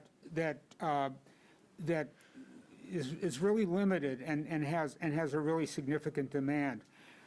Equity building development like the rent ownership units that we were talking about a little bit earlier, acquisition, rehab, resale, which is a very important element that the Chodo is beginning to get involved in. One thing that's kind of interesting is that really needs a construction capability. So right now it's very much a do-it-yourself operation, and again, to get that up to scale is going to require some ability to form a workforce or relationships with contractors. Infill mini subdivision, so taking a block or a block face or a half block or an available site and developing a cohesive project on a smaller scale in those neighborhoods. Combining housing and support services. One of the things that I think is a real opportunity for success is integrating new housing development with childcare. That childcare is a tremendously significant need, and we've talked about this both in Salina and around the country. And one thing that can be a real successful combination is combining housing development or infill development in an area with a child care facility with properly staffed.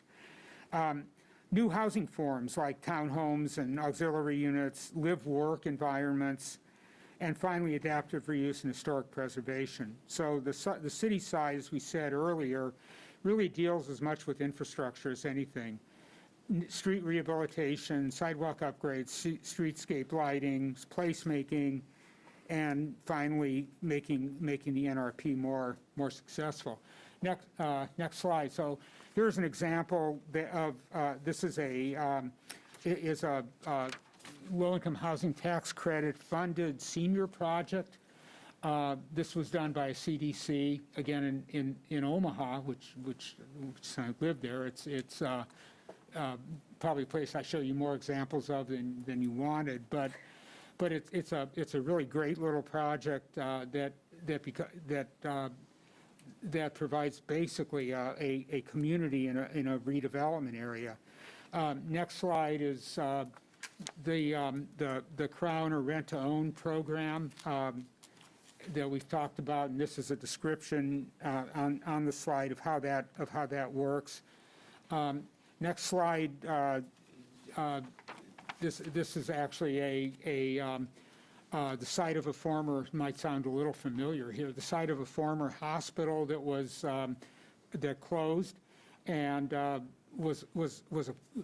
basically went into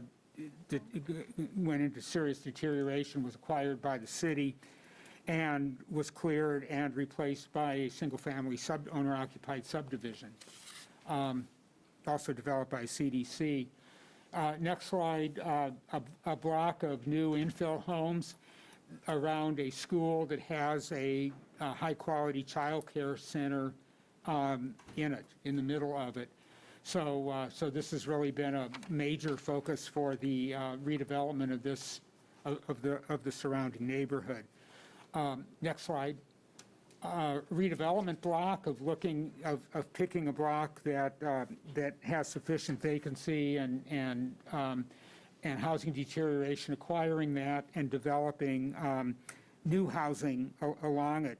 So we did the rendering below of the street above. It's actually in Excelsior Springs, Missouri, and a developer saw that and built it. This is actually a LIHTC project. low-income housing tax credit rental project with, that you wouldn't be able to tell because it's all, again, these really lovely single-family houses. Next slide, infill townhomes, which can work well on sites. Whether, they don't have to be sloped like this, but, Well, and these are kind of an example of what Brian Richardson did, yeah. one block off of Iron.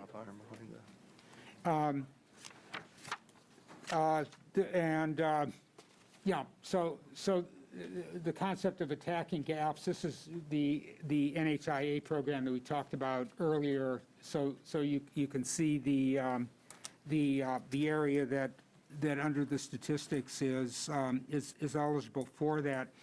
So it's pretty much everything north of Crawford Street. And then that little tail is along the western side of the city down to Magnolia.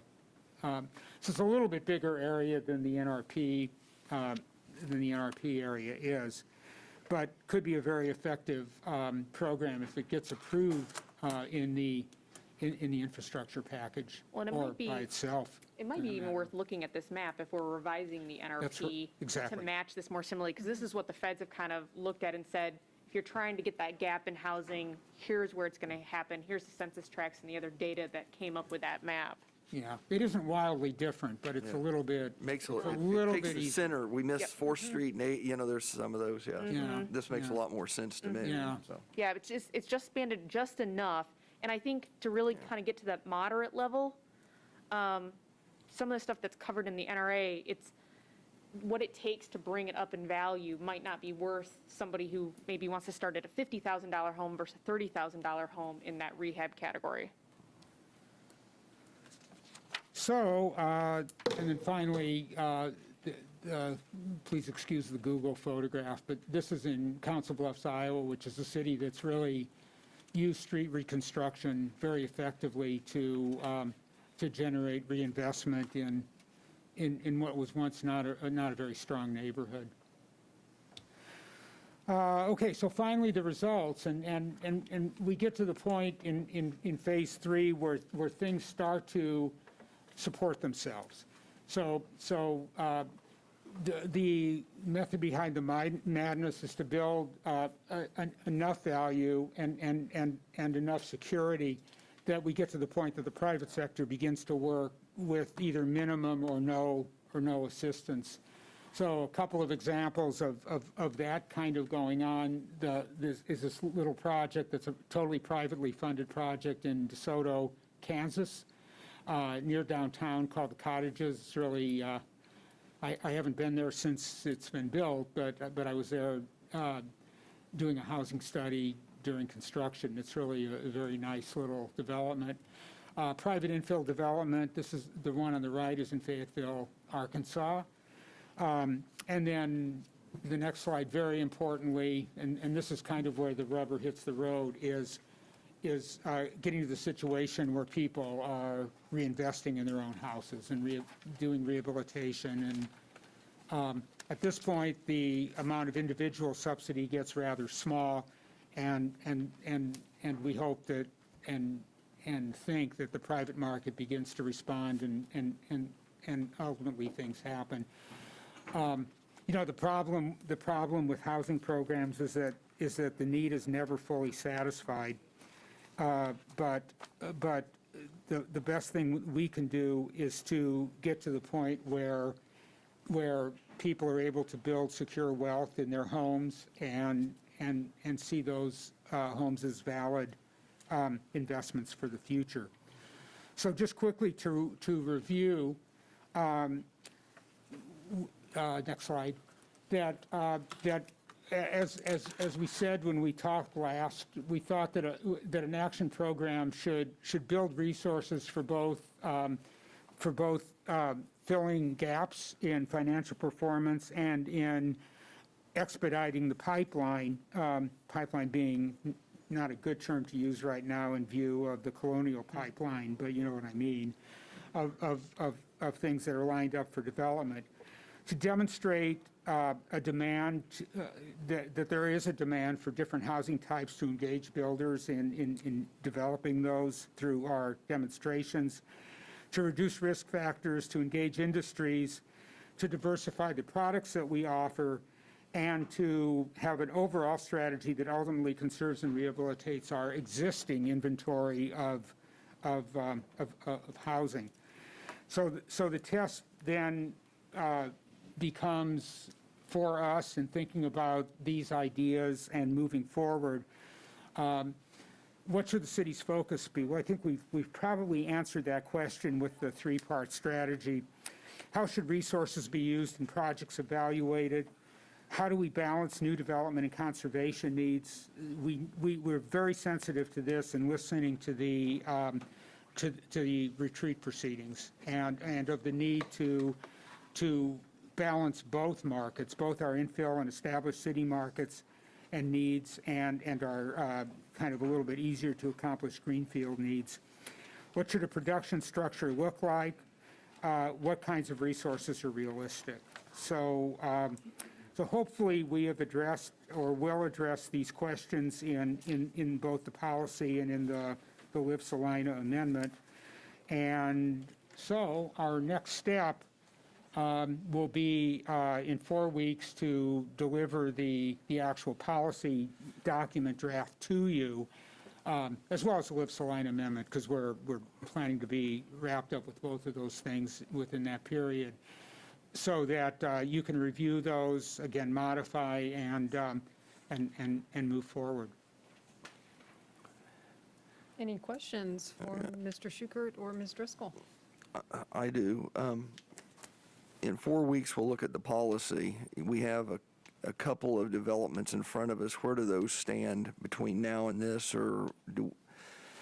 My concern is, one of the things we talked about was the rate of development.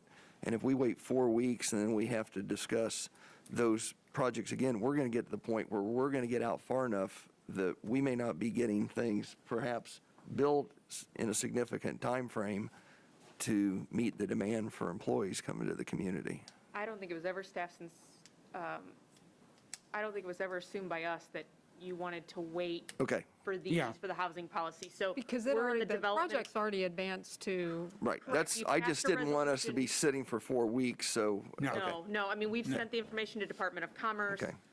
We're meeting this week with our That's bond not counsel. totally correct. We don't have a way to evaluate the projects or negotiate the terms of an agreement till we have the policy. Or have No, some, you totally do. I mean, it's, if we didn't have a policy, so without setting a precedent every time we do it again. I thought the plan was so that we didn't have to set 27 different precedents with 27 projects that come in front of us. correct, you do not. I'm going to look at Mike and tell you out of turn, but I mean, that's all on you guys. You guys get to make that choice. If the choice is we want to act now on these two that we have, and we're just going to have to kind of tough our way through those because we don't have examples and we don't have a policy, that is definitely an option. And then going forward, if you adopt the policy that we're talking about 4 weeks from now, everything that came after that, you would look through the guise of the policy and have that type of criteria to go through. Given Yeah. the criteria that you've given us today, You it's could in do my it. mind that both of the projects we have would qualify. Yeah. Clearly. Yeah. So I agree with Commissioner Hoppick that we need to move those two forward, because I think the delay will hurt the projects. Well, and they have moved forward, so as per the process through state statute, you passed the resolution, those have gone to the Department of Commerce, they're awaiting Department of Commerce's approval. That gets us through the next two, and then the next stage would be the development agreement negotiation. So we are beginning to set up the timeline and the process for that, and following the, commerce and a development agreement being pulled together along with the required development plan as per state statute, we would then bring those items in front of you. And to elaborate on Lauren's prior comment, and I agree with her characterization, I appreciate it makes it easier to have a policy in place to then score it and it passes or fails, but that's not a required element. You have considerable discretion as a governing body, Right. request by request, project by project, and then additionally, more often than not, we talk about each decision setting a precedent, and so that's completely understandable as well.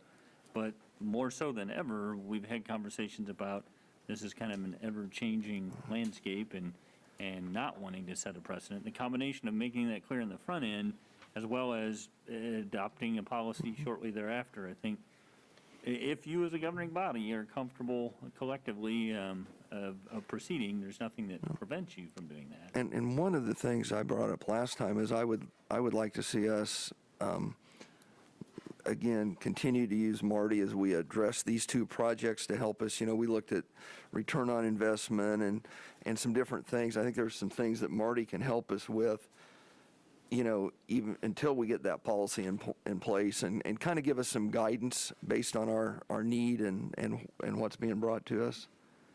And I think you've stated that you'd be willing to help us with that. We can definitely do that. Yeah, I think it would be, I would agree that I think we can say with some confidence that the two projects that have gone through would be compliant with this. But it will be, I think it would be worth the test to take it through and see what happens. In other words, to just sort of as an academic As a scoring, exercise, yeah, score I it, would see like what for us to do that, yeah, to see kind of where it scores. Yeah. We certainly have enough information and more to do that, so, yeah, that would be a good thing. It's also important to calibrate it anyway. Right. Yeah. Just to follow up on what Commissioner Hoppick said, you know, we talked about the development agreement and those negotiations are being the next step. At what point do we bring in the other taxing entities to either, you know, to get their blessing or to have them decline? Because I attended the presentation at the County Commission last week, and thank you both for doing that and for bringing them in the loop. But my question is, you know, how much time do we put in before we get some sort of provisional, you know, thumbs up or thumbs down? Do we go all the way through the negotiation and the development agreement before we hand the package to the County Commission and USD 305? My takeaway from the county conversation in particular was their desire to be involved early. I mean, Yeah, that was the same technically, takeaway. procedurally, we could, it'd be a gamble and it would not be very collaborative, but we could go through that whole process and just mail them notice and wait for the reaction. But the conversation we had at the county commission meeting was not, they seemed receptive. They at least were appreciative of the quandary that we find ourselves in. The county administrator in particular indicated a desire that we continue to collaborate, and that'd be my intention is, as we talk about the development agreement, keep them informed, keep them involved so that we're not at the tail end and then Exactly. hearing concerns that we Exactly. need to double Okay. back and That was address. that was the kind of reassurance that I was looking for. And my final question, and I'm sorry if I'm monopolizing the time here, I'll try to keep it quick. At what point do we establish a relationship with the Kansas Housing Resources Commission? I think Marty's probably perfectly placed to speak to that, because I don't know if it's you specifically or your firm is doing. Or it's doing the state. That's doing the plan. state Yeah. strategic plan and working with Chodo and working with the city. You know, at what point do we bring them into these discussions and, you know, and enlist them to help us match the best incentive with the project that we have, or, you know, to get their input on some projects? I think actually this would probably be a good time. Lauren has been at one of the listening sessions.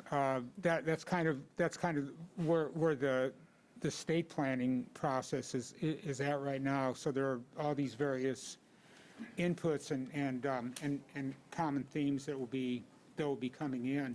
I guess just to let you know, Mayor, what we have been doing with KHRC, because we've spent a lot of time, both the Economic Development Organization, Chamber, and the city, over the last couple of months, talking to KHRC about our problems. I mean, they're the ones who introduced us to Manufactured Home Owners Association, Right. and talking with them about productivity.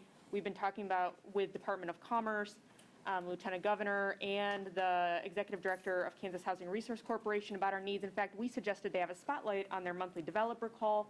Eric and I presented on that last week. We were their first initial community to do so.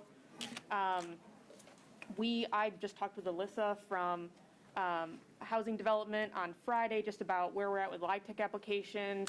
a couple of programs that had come through that maybe aren't a typical private sector developer, but were a combination of nonprofits with the private sector, saying, the way I'm reading this, I see this and this could apply. Are you seeing that the same way? Yes, no. So we do have that relationship with Okay. KHRC and talk with them quite regularly. No, then that's good to hear. And I know that we've discussed in the past that possibly the work that Marty has done for the Live Salina could supplement like the housing assessment tool that they have Yeah. for communities. But I also know that they have regularly scheduled meetings for communities to come in and say, here are projects, what aligns best with our needs. And I would just hate for us not to utilize a resource, a common resource that we're all trying to work toward the same thing. So Yeah. I would just encourage us to Yeah. to build that relationship as strong as we I can. think we will also probably generate some ideas for state legislation out of this Fantastic. too. That there are some gaps that are, I think, highly desirable in the RHIDs and a couple of other things that should not really be that controversial, but they're not fundable right now. And all of our city entities attended the state regional program for the meeting for the housing plan. And then I know that I was in the regional meeting for government officials speaking to housing. So we've been active in the state's planning efforts for the new housing plan. And even through the ESG program, we work quite often on the other side of KHRC, which is more housing or homelessness and emergency support for those types of things. So I think we've got both sides of those covered.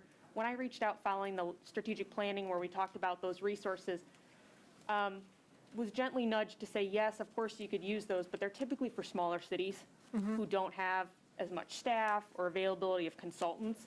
But their response was typically, if you don't have something you feel you've got the right resources for, we're always here for you. That's so good to know. Thank you very much.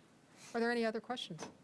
All right. No, just one All right. one comment. I thank you from the bottom of my heart for all of the patience and in my experience, I've never been in a community that's cared so much about housing and wanted to get so deeply and intimately involved in it. So I appreciate you as a consultant, you really hope to have a great client, and that makes you better too. And you guys have been great, and I really appreciate it.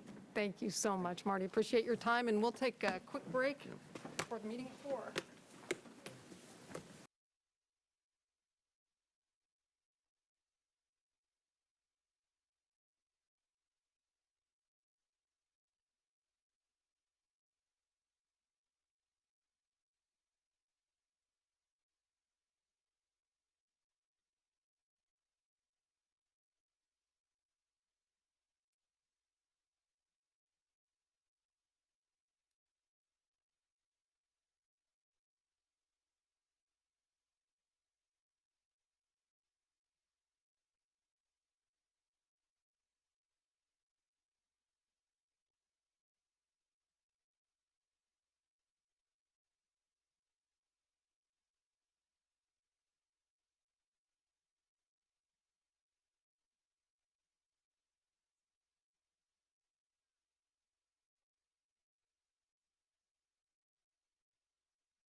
Good to go. Okay. All right, well, I would invite everyone into the room, and we will go ahead and get the May 17th, 2021 Salina City Commission meeting underway. I'd like to confirm with staff that the Kansas Open Meeting Act required notice has been provided. Yes. Thank you. With that, we'll proceed to roll call. Mayor Hodges, Here. Commissioner Davis, Here. Commissioner Hoppick, Here? Commissioner Ryan. Here. If you're able, please stand to join us for the Pledge of Allegiance and a moment of silence. Thank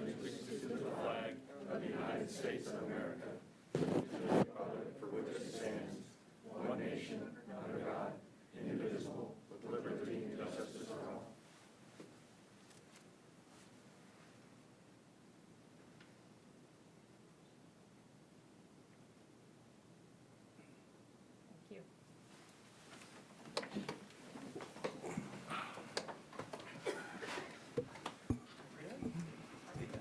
All right, before we get to awards and proclamations, I did want to see if there was a consensus among the governing body, in light of the crowd that we have here today, to move item 7.5,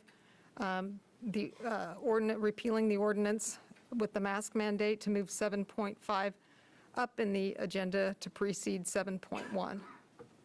Or would you prefer to leave it at the end of the agenda? Be fine with me. Do we need to fine make a with that, motion Mayor. to that extent? Yes, please.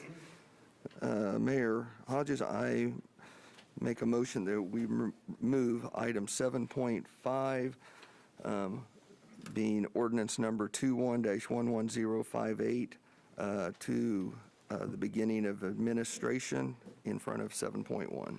Second. We have a motion and a second to advance item 7.5 to proceed item 7.1 in today's agenda. All those in favor, say aye. Aye. Any opposed? Motion passes. All right, with that, we'll get to awards and proclamations.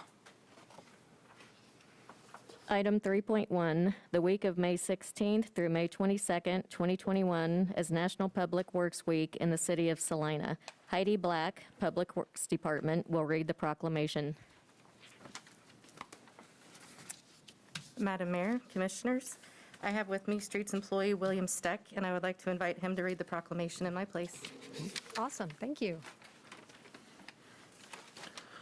Whereas public works services provided in our community are an integral part of our citizens' everyday lives, and whereas the support of an understanding and informed citizenry is vital to the efficient operation of public works systems and programs such as streets and highways, stormwater and levee systems, solid waste collection and disposal operations, municipal fleet maintenance services, water treatment and distribution, wastewater collection and treatment, engineering and inspection, public facilities, and whereas the health and safety and comfort of this community greatly depends on these services and facilities each and every day, as well as in times of emergency and community disaster.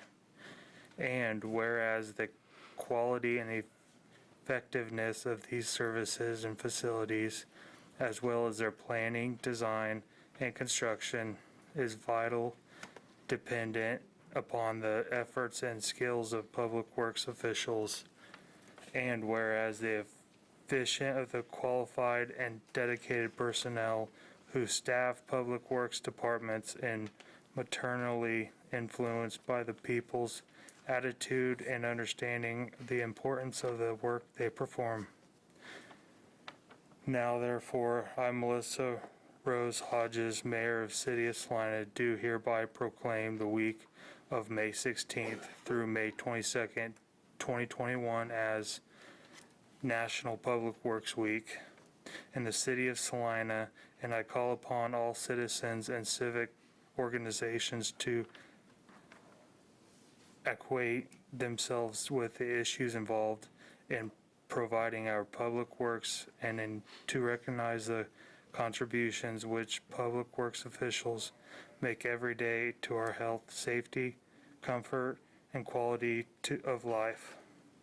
In witness whereof I have hereunto set my hands and caused the seal of the city of Salina, Kansas, to be affixed this 17th day of May 2021.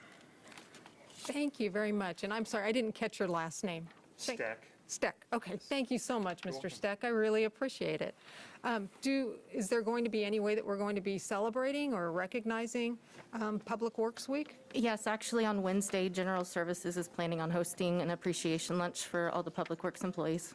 Well, fantastic. Well, please know that we appreciate all of your contributions so much because we always take it for granted that things are going to work, and sometimes they don't, and you get called out in all kinds of miserable situations. And please know that whenever I see a crew working, I'm incredibly grateful for you guys being there to take care of the community. Thank you. Thank you, Madam Mayor. If you'd like to come forward and receive your proclamation.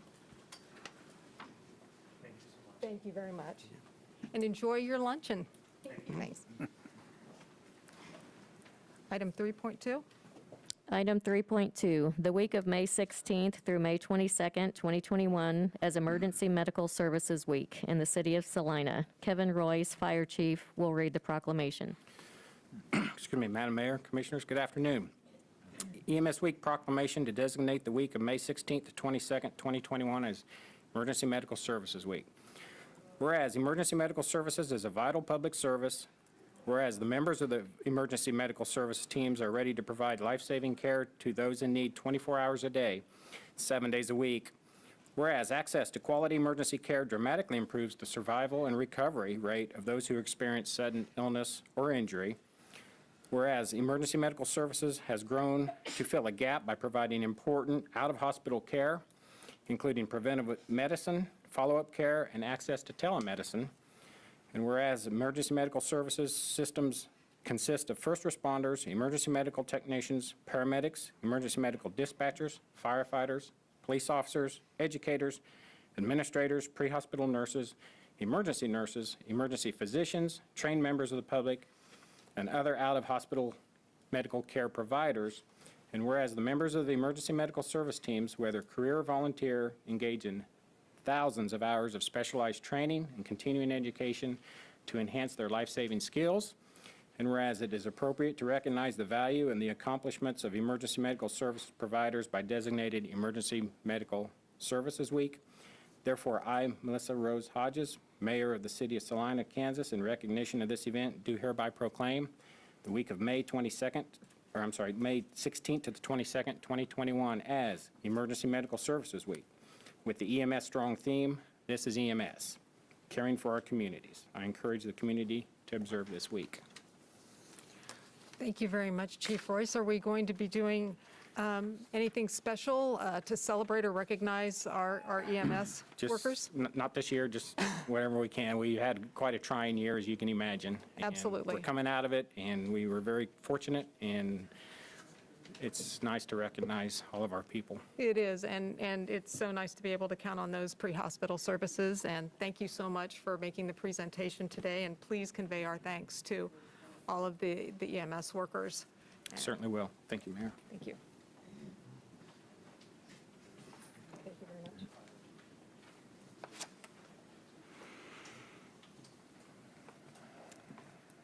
All right, that brings us to Citizens Forum. Citizens Forum is an opportunity for any member of the public to speak on an item that doesn't appear on today's agenda.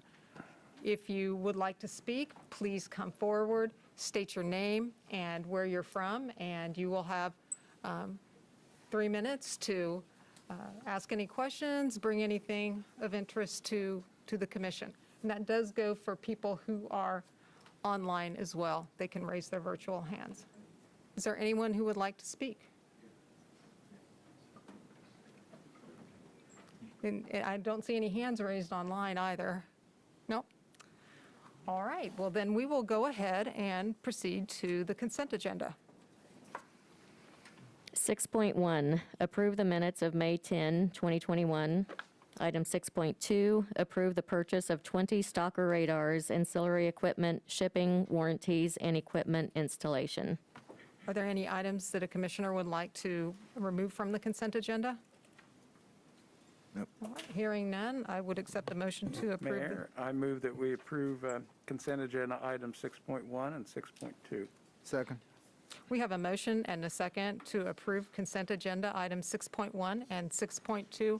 I just have one thing for clarification, and I'm sorry to put Mr. Bankston on the spot, but as we discussed prior to the meeting, because we have the audio, is it permissible to go ahead and do the vote by voice, or should we raise hands or continue to do a roll call in something like this?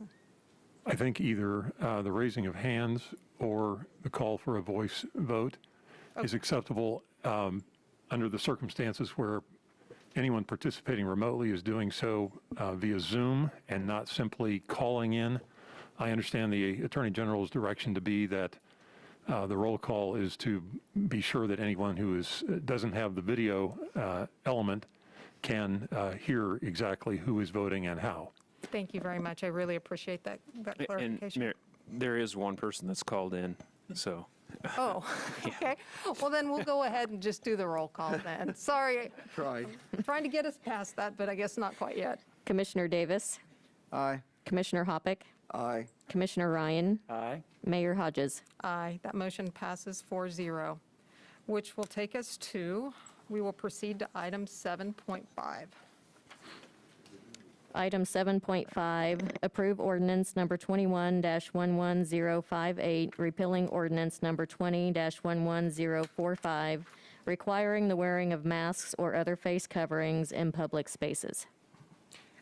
Thank you. First of all, I want to thank city staff for helping us to respond so quickly to the new CDC guidelines, because this was a very last-minute agenda addition, as many of you are aware. And obviously, we need to address it before our May 24th meeting. With that, I'll turn it over to City Manager Mike Scragg. Actually, I'm going to hand this off to the Deputy City Manager, Mr. Wood, and prepare All the right. staff report. Yeah, sure. I don't actually have a whole lot to report. The ordinance that's attached just repeals the ordinance that actually put the requirement to wear face masks or other coverings in public spaces. It just basically repeals that. This is in response to the CDC guidance that was put out last week that basically says that fully vaccinated people can resume activities without wearing masks or physically distancing in some circumstances, and also in response to the governor's indication that the state would follow those same guidelines. So really, the options that you have are just to approve the ordinance with amendments, or postpone it. I'm sure you don't want to do that one, so I'll leave that off the table. This will take 2 readings, so if you want to do this and complete it today, you'll have to approve the ordinance and then make a motion that would declare that there's a compelling public interest, that we do the first and second reading on the same date, and then do the second reading. With that, I'll be happy to answer any questions if there's anything. 2 questions. One, if this is repealed today, it does not become effective until it's published in the paper? Is that correct? That's correct. And we discussed that in terms of the timing of that. From an enforcement standpoint, it would be up to the police department. So we can certainly advise the police department to cease enforcement between your action and publication. All right. And did the CDC or the governor offer any suggestions as to how to settle if a private business still has a mask enforcement and a person claims they are vaccinated? Is there any proof required? So the private businesses would still be able to dictate how they want to. They could still require masks if they want to. This is just for public spaces. So the private businesses could still do, the same thing they're doing today if they chose to do that. There's all kinds of guidance on the CDC's website that I didn't, get into great detail in the staff report on. But certainly private businesses can continue to do whatever they feel is best for interest of their employees or patrons. Given I'm sorry, did I I'm sorry, interrupt you, no. Commissioner Ryan? No question. Just to follow up on Commissioner Davis's comment, to verify, we would be repealing the face mask ordinance, which would affect those who are vaccinated and those who are not vaccinated, correct? That's correct. Correct. We would no longer have an ordinance in effect In effect, requiring the period. wearing of face masks. And, okay, given what I think is going to be the consensus here, I do have a proposal to make. I know a lot of you are here because you feel very strongly about the mask ordinance, and I think the way that we're moving today is that we're going to be removing the mask ordinance, but what I would propose is that we actually go ahead and make a motion and have that on the floor, because I think that that might serve to reassure some of those who are here and are planning to comment. Are there any objections to that, or would you prefer that we just proceed with the public forum as normal? I'll be glad to make a motion if that's what we need. Yeah, absolutely. Mayor Hodges, I move we approve ordinance number 21-11058, repealing the ordinance requiring the wearing of face masks. Second. We have a motion and a second to repeal ordinance number 20-11045, requiring the wearing of face masks or other face coverings in public spaces. With that being said, before I do open it up, if there are any members of the public that would still like to comment, you're welcome to do so. Just a brief statement that I have. I have voted in the past to keep the City of Salina's mask ordinance in effect until the following criteria were met. We had made as much progress as we could toward the goal of a 70% vaccination rate of adults in the community, or had demonstrated that we had met the demand as it exists, that cases, hospitalizations, and mortality rates demonstrated a long-term reduction, to support the request by area educational institutions so that in-school learning had an optimum chance at success through the end of the academic year, and to align with current CDC guidelines. Well, last week when the CDC updated its recommendations and announced that it is safe for fully vaccinated people to resume normal contact and activities, the time is appropriate, I believe, to repeal the mask ordinance and to declare that a compelling public interest exists to allow first and second reading on the same day. The repeal of the mask ordinance, like all ordinances, like Mr. Wood noted previously, would be effective upon publication in the Salina Journal, but we do have the latitude to instruct the Salina Police Department to suspend its enforcement. But as we go forward together in these unprecedented times, let's please keep a few things in mind.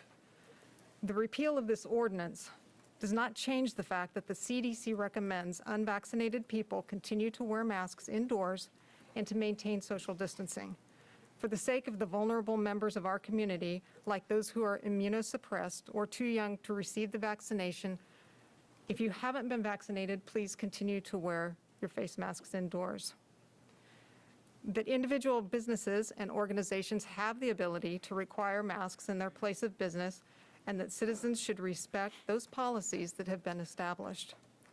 I'd like to offer heartfelt thanks to Salinans who understood the importance of doing their part to limit COVID's effect on our community, who willingly complied with our mask ordinance, and who were vaccinated at their earliest opportunity.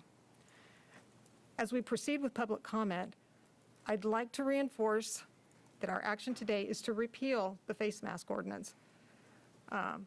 Obviously, there's consensus among the commission that this is the appropriate action to take. While you're welcome to comment on our potential action to repeal the face mask ordinance, given the crowd assembled here today that I think wants to speak to that issue, I'd encourage you to keep your comments brief and not repeat what's previously been said. Thank you.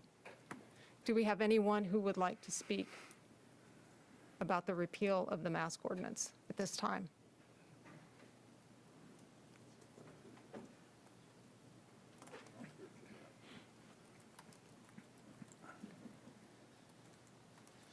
Mayor, Commissioners, Chad Farber here from Salina.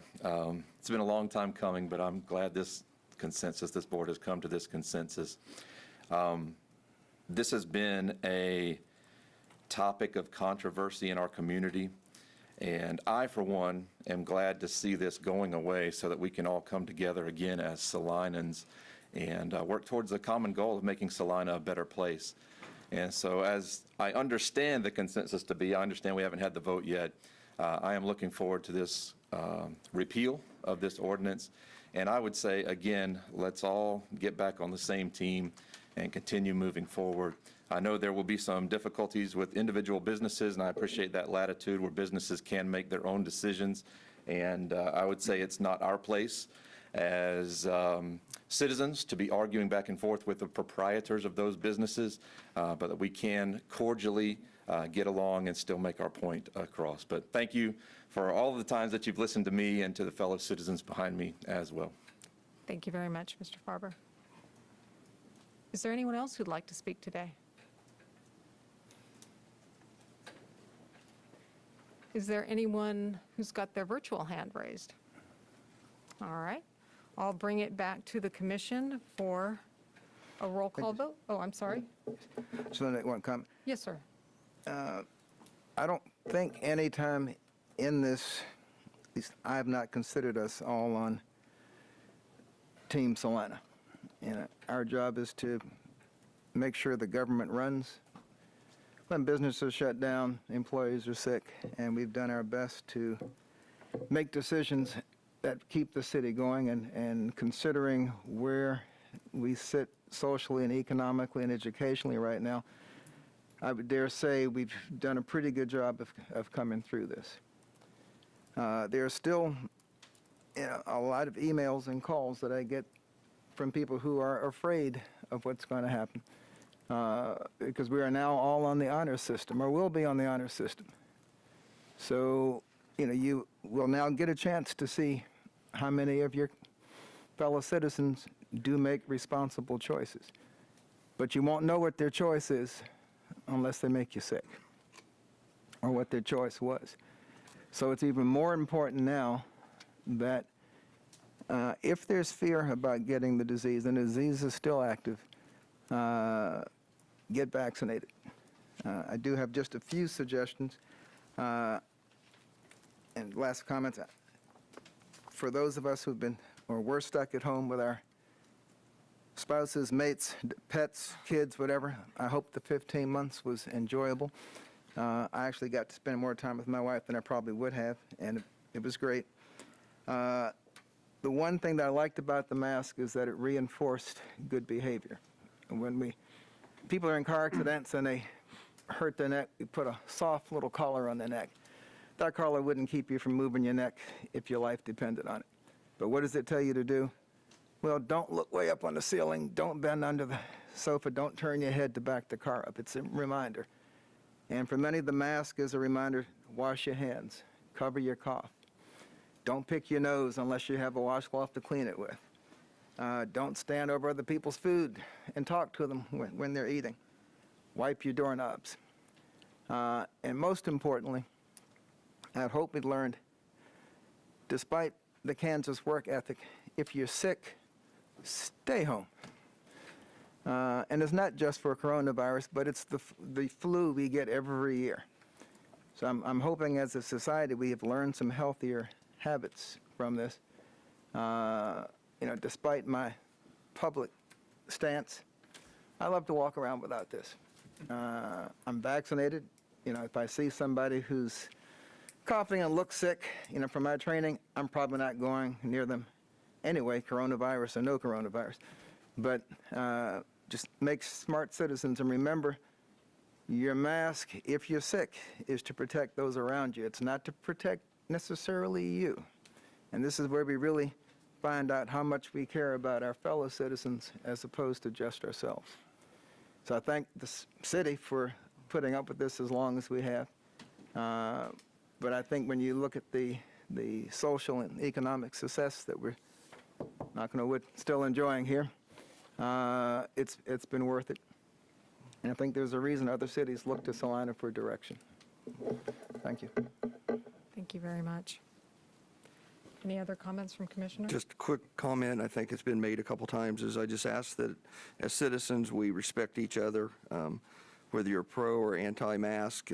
We as individuals don't know of the comfort level others have or the health issues that someone may have. So please respect the businesses that require you to continue to wear them. Some of those are coming from corporate headquarters in different states, and the individuals working there are just paid to work there, and they shouldn't be harassed by those that have different feelings. So let's treat each other with respect. I think Salina is a caring community, and I think we can do that and get past this. And hopefully in a few more months, it won't even be required that anybody wear a mask in any facility. So that's all I have. Thank you. Commissioner Ryan, anything? Nothing for me. All right. Could we have a roll call, please? Commissioner Davis, Aye. Commissioner Hoppick, Aye. Commissioner Ryan, Aye. Mayor Hodges. Aye. That motion, Go ahead. I'm sorry, that motion passes 4-0, and Mayor Hodges, I move that we declare that there's a compelling public interest exists to allow first and second reading of the ordinance on the same day. Second. we have a motion to declare a compelling public interest exists to do the second reading on the same day. Could we have a roll call, please? Commissioner Davis, Aye. Commissioner Hoppick, Aye. Commissioner Ryan, Aye. Mayor Hodges. Aye. That motion passes 4-0. Okay, since I'm on a roll. Mayor Hodges, I move we approve ordinance number 21-11058 on second reading. Second. We have a motion and a second to approve ordinance 21-11058 on second reading. Could we have a roll call, please? Commissioner Davis, Aye. Commissioner Hoppick, Aye. Commissioner Ryan, Aye. Mayor Hodges. Aye. And that motion passes 4-0. Thank you all very much for being here today. I appreciate it, and hopefully... Feel free to stick, we're not throwing you out. Yeah, no. Yes, you're welcome to stay for the whole thing, but if you were here for that, thank you for coming. With that, we will move on to item 7.1. Item 7.1, Campbell Plaza redevelopment, acquisition request discussion. All right, Mr. Scragg. Thank you, Mayor and Commissioners. I want to start by acknowledging that you have some supplemental information at your dais, and I'll walk you through that here in a bit. I'm going to start out. Tim Blake's here on behalf of Wheat State Properties, and Wheat State Hospitality, I'm sorry, and we'll be prepared to answer questions in greater detail. But you may recall that not too long ago, you had a proposal before you from Restore Properties, who was asking or requesting consideration of transferring ownership of Campbell Plaza, and it all related to development of building adjoining the plaza to the north for the potential sale and then operation as a restaurant by Mr. Blake and his group. So things have changed a little. You sent us away with some feedback in terms of what your concerns were and interest in a license agreement approach, more so than a property transfer approach. And we've been meeting on a weekly basis since then to flesh out the operational challenges that Wheat State would experience with Campbell Plaza in its current configuration, and a possible model to balance those interests, redevelopment of Campbell Plaza, and kind of the city's interests. So what we have before you today is our efforts to kind of take all that into account. And there's quite a bit of information in the report, so I'll try to be brief. We looked at Campbell Plaza. As you know, the existing stage intrudes into space considerably. While the plaza is oriented east to west, the stage is oriented north to south, and it dominates the plaza. So the conclusion was, kind of coming out of your prior conversation, and then as staff and Mr. Blake looked at it, that the current stage was not conducive to the use. So the proposed approach, or the model that we've built, is to relocate that overhead structure out of Campbell Plaza, to remove the footprint or the actual concrete stage that's there now, and then install a new, smaller, reoriented stage on the east end of the plaza. We'll get to some renderings of that in a minute, with that being oriented to the west. Then to accommodate the desire to use Campbell Plaza in conjunction with Mr. Blake's restaurant, we talked about license agreement provisions, taking into account the feedback that you've given previously about wanting to maintain a 24/7 pedestrian way, which Mr. Blake was very receptive to, and we were able to accommodate that. So the proposed approach has an 8-foot pedestrian way set aside on the south side of the plaza. The remainder of the license area fenced with decorative fencing to be installed by Wheat State, installed and maintained by Wheat State. And then that space is able for, or made available for non-exclusive use by Wheat State, meaning they're able to use it for outdoor dining, for their patrons, but they are willing to acknowledge that members of the public could also enter the plaza and use the tables and chairs they have out, the gaming area that they're proposing, they could intermingle with customers. And so the license agreement takes that into account as well. So the three elements of the approach were the removing and relocating the overhead structure, removing the concrete stage, installation of a smaller overhead structure and stage in Campbell Plaza, and then, as I said, the 24/7 pedestrian access, the non-exclusive use, and then scheduling was another topic of conversation. Brad Anderson, on behalf of the city, the Arts and Humanities Director, and Mr. Blake and Salina Downtown Inc. discussed an approach that's described in the staff report, whereby SDI has kind of the farthest advanced opportunity to schedule activities in the plaza and on the stage, 365 to 181 days out. Then Wheat State has the opportunity from 180 days to 91 days to schedule, so they're doing that kind of taking into account SDI's plans, and then general reservations from the public would come after that 90 days, or within that 90-day time frame. So it kind of creates a hierarchy where SDI can still do their programming. They just need to do that in advance. It allows Wheat State to then supplement the SDI programming, and then it still allows for public reservations if there's interest. So then the question becomes, what becomes of the stage, of the overhead structure in Campbell Plaza? And we looked at a handful of options. The first thing we did early in the conversation was looked at the size of the stage in comparison to all of our existing plazas. We tried to figure out whether we could orient it differently in Campbell Plaza. We looked at Strand Plaza and other plazas in the downtown and couldn't find a location that was conducive. We had some conversation with you as the governing body previously about what we commonly refer to as the Ad Astra parking lot. It's a city-owned parking lot north of Ad Astra. And then we also looked at the possibility of trying to locate it in a way that anticipates the river renewal and possible plaza on 4th Street. In the end, we ended up back at the Ad Astra Plaza. All the other options, with the exception of the river project, just were not conducive in terms of size. The river project, while it is making forward progress, just isn't far enough along to really have some certainty to know where to relocate the stage and put the footings in place and do the site preparation that would be necessary. And given the timing of all this, that it didn't make sense to mothball the overhead structure and incur that cost twice in terms of mobilizing it. I think the added advantage of putting it in the Ad Astra Plaza, and there is an aerial rendering in the information that you've been provided of how it would lay into the corner of that parking lot. And so that is the southwest corner of Ash and Santa Fe. That is staff's best effort to, dimensionally recreate it in that corner.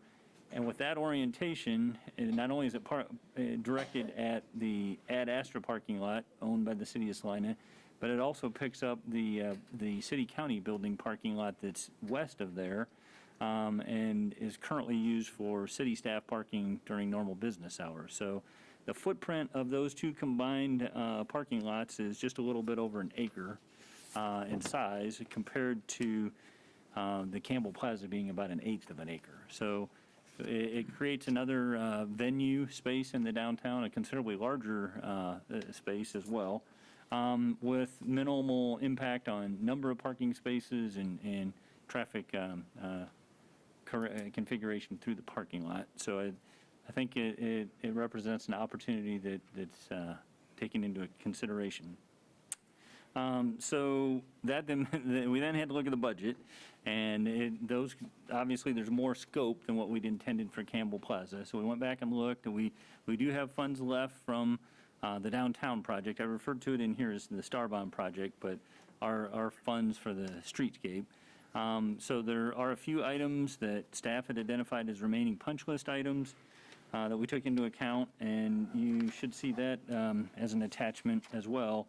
But kind of walking you through that, the Campbell Plaza portion of the project we've yet to complete work. We put it on hold as the building is being repaired by Restore and we couldn't get in, have both projects going on, Campbell Plaza and the building work at the same time. So there's $159,632 of budgeted expenditures that have yet to be spent because the project was put on hold.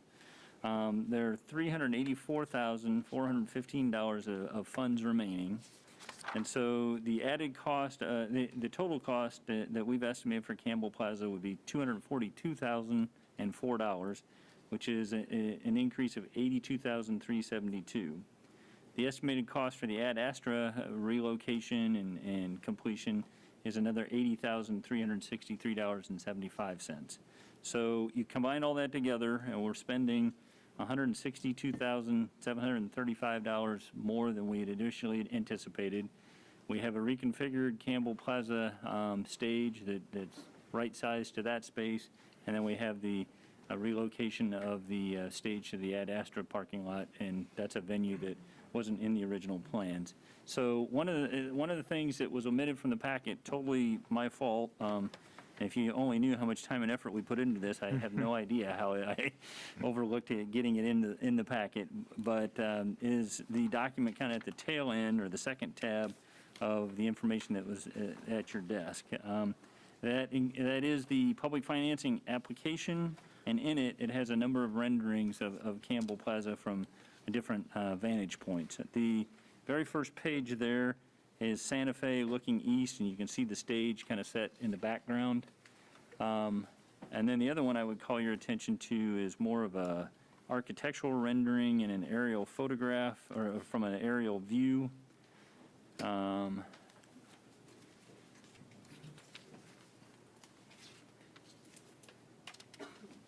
That's it. So this is a rendering of the first and second floors of the restaurant. So they're in the middle. You can see kind of a, yes, the point, Jacob's got the pointer on the stage in the backside of the plaza. So you can see that 8-foot wide pedestrian way on the left or on the south. Then the next section is the remainder of Campbell Plaza, and it's showing game area and seating, and then the stage there on the west end. And then the next section is an interior view of the restaurant building itself. And so to give you a sense of kind of the footprint of the stage and its orientation in the plaza, that's the proposed configuration. I would also note that the license agreement makes provision for an outdoor set of stairs from the proposed restaurant that allows them access to rooftop dining on the roof of the first floor portion of the building on the east end. The stairs themselves are in Campbell Plaza, and they are part of the license agreement. The license agreement does provide, it still reserves the city's authority to rescind the license agreement, and it does that by making provision that in the event that that happens, they could either alter their internal operations. It's a capacity issue for the second floor. They could reduce that occupancy capacity on the second floor, or they could install an alternate set of stairs that's code compliant, which most likely would be within the interior of the building. It would eat up floor space on the first and second floor, but it's not impossible. And so that's a lot of information pretty quickly as it relates to kind of going back and revisiting the Campbell Plaza request and alternate approach by way of license agreement that you asked us to take a look at. I can stop there. I would say that a companion item with that is a public funding request for CID funds. If you'd like me to kind of finish out the whole conversation, I can do that. Okay. So like I said, this is a companion item. This is all predicated on the Restore completing the project, and then Wheat State acquiring the building, and the license agreement makes reference to that as well. And then it is a downtown investment eligible for public financing by way of our Star Bond financing, and the request is for CID financing for a new retail business. They've requested, $352,500 of CID proceeds, and their total project, not counting kind of operating capital to get started, but just their initial investment, is $1,175,000. So it's about a 30% CID funding compared to the overall project investment. So we've, in addition to the Campbell Plaza conversation, gone through the transferee agreement and that application process. I would note that the transferee agreement, we have modified it from the original template. We've learned, well, for two things. That template was really kind of drafted targeting the key projects, Homewood Suites, the alley, the garage, Stiefel, some of the old Chicago, some of those things that were time sensitive, and a couple of them just had a different approach in terms of funding. We've now kind of learned that, the rest of these projects that we're doing transferee agreements for don't receive any funding out of any of the STAR bond proceeds, CID proceeds, until the project's completed and receives a certificate of occupancy. So they're totally at risk on the front end until they achieve that completion.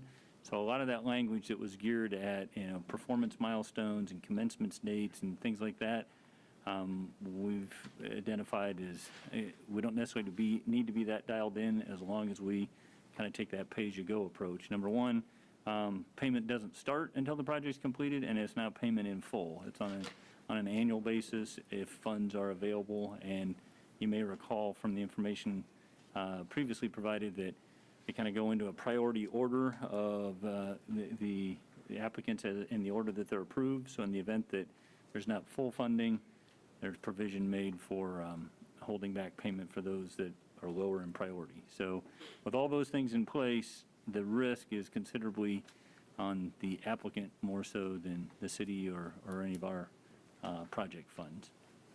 With that, I'll pause and offer to take any questions. I think Mr. Blake would like an opportunity to walk you through his project, and I'm positive he's ready to answer questions, probably more so than me. Before we go any further, I do want to comment that I've recused myself before on this, but and I have checked with city staff and also with legal counsel.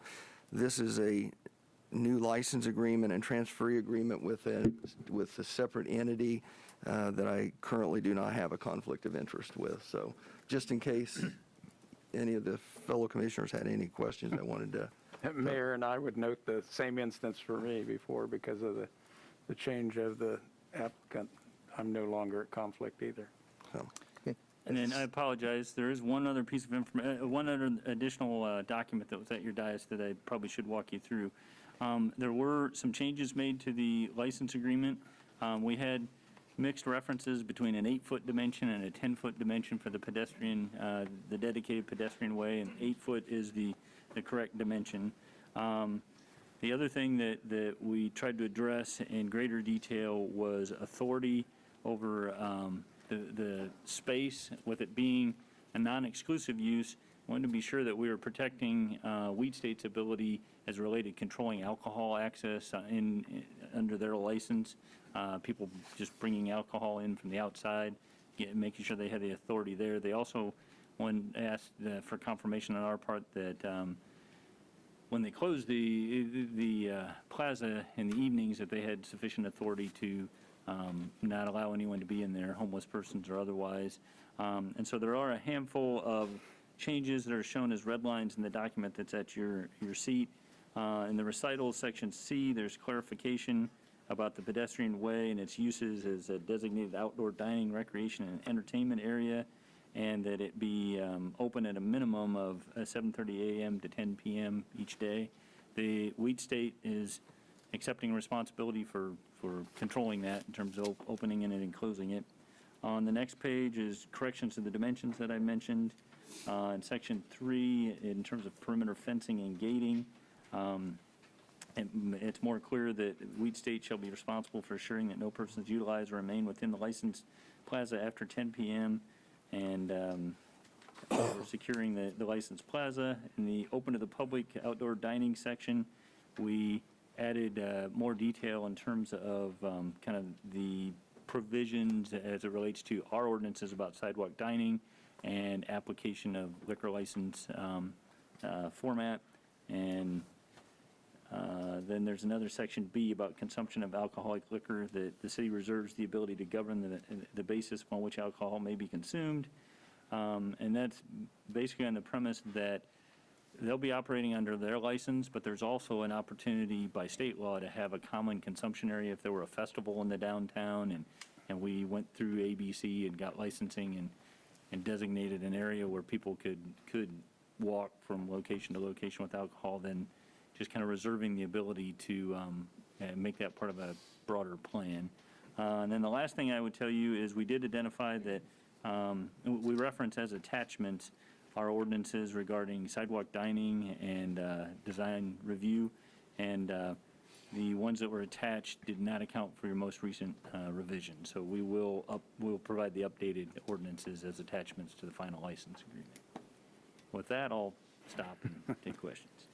Just two questions. On the blue sheet, the third paragraph mentions Mr. Blake and Wheat State as the prospective purchaser.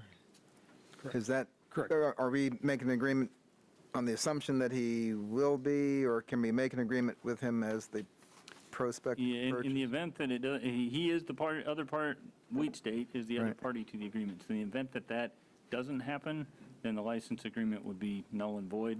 This is basically putting everything in place so that he can have the confidence to go ahead and carry through with the purchase.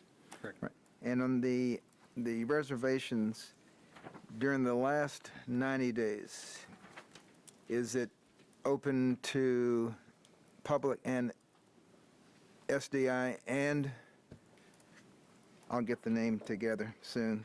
Yeah, Wheat State? Weed State, that's, I'm trying to remember the name of the prickly pear. So anyone can schedule the last 90 days, or is it exclusive to the public for the last 90 days?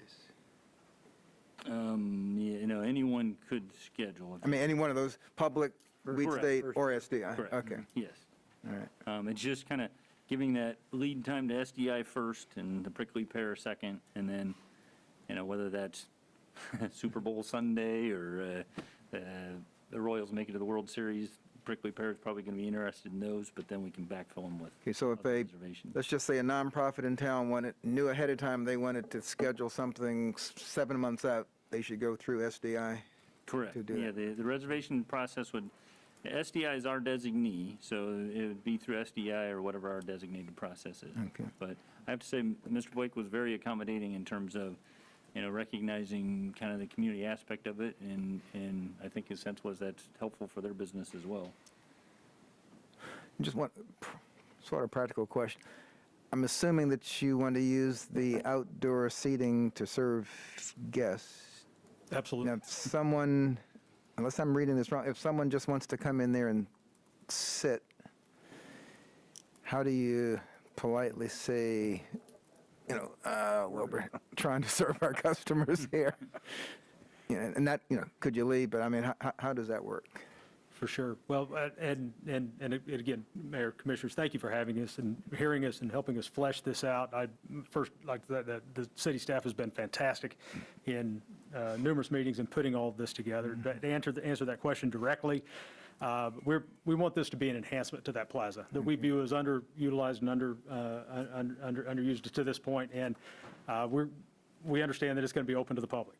We're going to find a solution that works. We want it to be welcoming to everyone. We're not going to ask that individual to leave. If you want to come down and eat, read a book, enjoy our free Wi-Fi, by all means. We want this to be a gathering place for the city of Salina.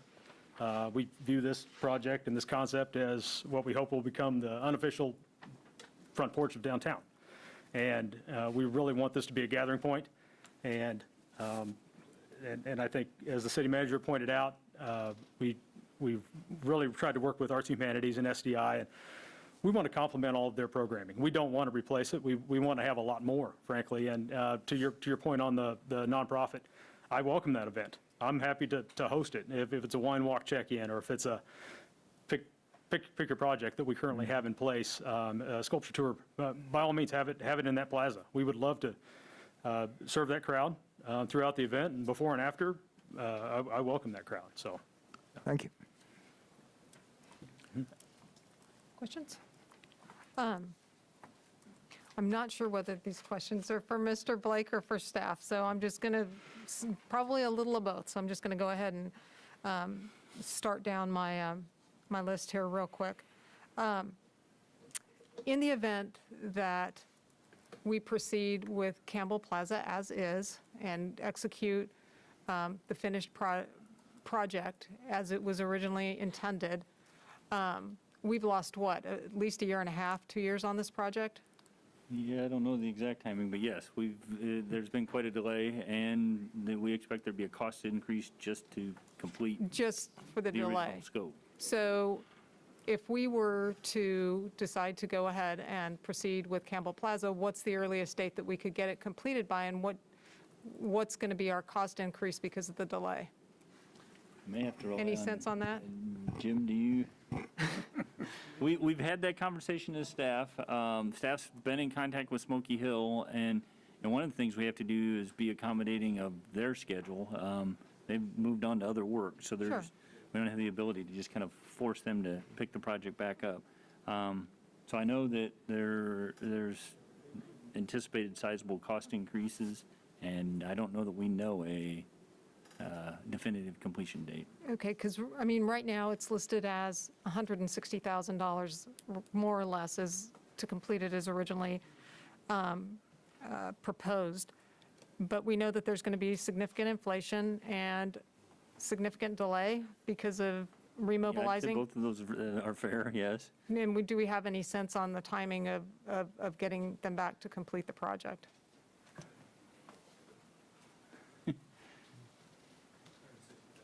I didn't hear the last part because I was trying to get the answer to the first part. Problem. Basically, Madam Mayor and Commissioners, Jim Toich, Public Works. cost inflation and revised timeline to remobilize Smoky Hill. In reverse order, revised timeline is, we think is going to be this winter before they would be able to begin work. And I don't have the figure with me. I seem to recall that it was in the neighborhood of $280,000 to do the project as originally designed. Okay, thank you. You might stay there just for a minute. Are the planters holding up the building at this point? Because I noticed that those haven't been demoed, and I don't know that they were going to stay there in the original plan. Are they a structural element of that building at this point? No, I think they stayed because of the interrelationship and trying to work in close proximity, but the whole intention was to let them get their wall secured before we took the planters out. Okay, so the planters aren't going to pose a structural issue to, the removal of the planters are not going to, okay, okay. If they do today, they won't by the time we get done. Correct. That wall's going to have to be self-supporting. Right. I saw that there's like an $80,000 figure to complete the new stage that would be in the Ad Astra parking lot, which I think is, you guys, sometimes you guys are like hopeless optimistic, you know, or optimists. I mean, I was like, $80,000, come on. Is that in any way, shape, or form going to deal with like the resurfacing of that parking lot?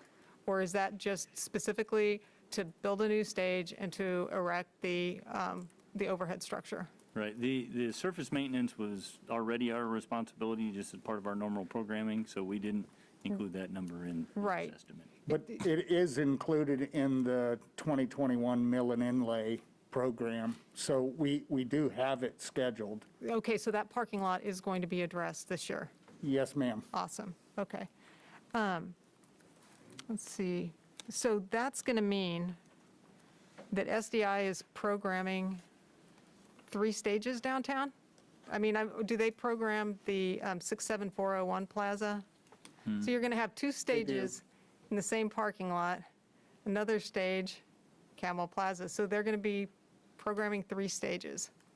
Is that with the proposal as it is? Potentially. I don't know that they'll all be programmed at the same time, but it creates options. And Okay. Brad Anderson's probably the most knowledgeable on that. You know? Brad Anderson, Director of Arts and Humanities. I can't speak directly for SDI, but I can explain a little bit about what my knowledge of the current level of programming. Salina Arts and Humanities has utilized some of its annual programming dollars to program for Campbell Plaza or for local businesses that wanted to integrate arts programming into their annual plans and programs. And lately, the Ad Astra Plaza, or the plaza just to the north of Ad Astra, has been an area that we've utilized in part because Campbell Plaza hasn't been available both during construction and after. We have a meeting scheduled tomorrow with board members of Salina Downtown, or board members and staff from Salina Downtown and our staff, to further articulate kind of those partnerships and those opportunities to program and to schedule. I will say from a community arts basis, we were cautious when the request first came up, but also very optimistic about this opportunity to have additional places to program arts and entertainment, especially with an upcoming articulation of a new arts and entertainment district that you'll be considering in the coming months, that the stakeholders for downtown Salina Arts and Humanities and the Lauren Driscoll's Department, Public or Community Services or Development Services will all be coming together. So I think with the revitalization of the downtown, what Mr. Blake has expressed in terms of wanting to activate that area in an ongoing way. We've heard the words public and private partnership before, but we're excited about the opportunity to have more places to program and to energize, to enliven the downtown than less. And so while there are certainly both budgetary and functional challenges with that, SDI has additional funding as part of the new development agreement of the downtown for programming specifically. I don't know exactly how much they had planned on utilizing or allocating for programming directly, but I know that there is more money than there was prior to the reconstruction of the downtown. And so we're looking forward to that opportunity to energize in each of those spaces as they come available. Okay, thank you. Thank you. Just in terms of looking at the contingency or the remaining funds we have in the Star Bonds project, I notice there's planner repair estimates of $25,000, drainage issue estimates of $25,000, and additional bollards. The drainage issues I had some questions about. Is that not something that was, that the contractor would perform as? They are, but the thinking was that we may find drainage issues that we're responsible for that we need to hold some funds back for. Okay. And I know that this may not be the conversation for right now, but wouldn't the engineering and design firm bear some responsibility for that as well, unless the sidewalks weren't executed according to their specifications? Yeah. Or no? And I'll let Jim answer, but we talked about that, and I think his thinking is leaving him some funds to discretionarily say, we want to do more. We want to put a drain here. We want to go above and beyond in terms of solution. There are a few areas. We had a punch list. I don't remember. Perhaps Dan remembers that we had a punch list, I think, of 10 or 12 locations that we felt had drainage issues. We met with the contractor. They subsequently fixed many of those locations. We still have some more work to do with them, and that is all at their expense. I have additional concerns that maybe go beyond what the original design was, and it isn't something that that I would say. I can't speak to whether it's the contractor or not, but it seems to me that There may be some improvements that we need to make in the future regarding drainage. And as Mike mentioned, it's honestly more, there's a few areas that I think that we may end up needing to install drains or something like that. And I would like to, I just want to be honest, make sure that we have enough funds to make those kinds of repairs should we find the need in the future. Obviously, we wouldn't do it if we didn't, if we didn't have that need, then we wouldn't spend that portion of the money. Right. And in terms of the planter repairs, I was just curious as to what those were. So this is just something that I've noticed since I've been here. I've been downtown several times looking at the project, and I've noticed that while the planters were installed in accordance with the plans, they are, sawed and everything, but I've also noticed some cracking and some of the concrete itself chipping away. So I've had several thoughts. We're looking at the possibility in the future of having to skim coat those, making repairs, cutting out sections of curb that is just bad, that needs to be fully replaced. And then the possibility of looking for a surface material to put over top of the skim coating if the skim coating wouldn't be enough. And again, this may be me being overly precautious, but I felt it important enough to speak to the city manager about it. And I think it's important that we think about setting some money aside to protect our investment in the future. Gotcha. Thank you very much. I appreciate that. And again, I think this is maybe a discussion to have on a different, at a different time. I understand that, but we've also got to be responsible for how we use our remaining streetscape funds, Right. too. My question, two-part question. First of all, and I wasn't here during this last large rain we have, but the work that they have done to the prior places we asked for them to deal with the drainage, do those seem to be working correctly? Yes, they made some very good improvements. I did ask them to come back. They did the work and then they went out of town on another project, but they fully intend to come back. I asked them to come back because while it works, I didn't really like the aesthetics of it and I thought we should do better.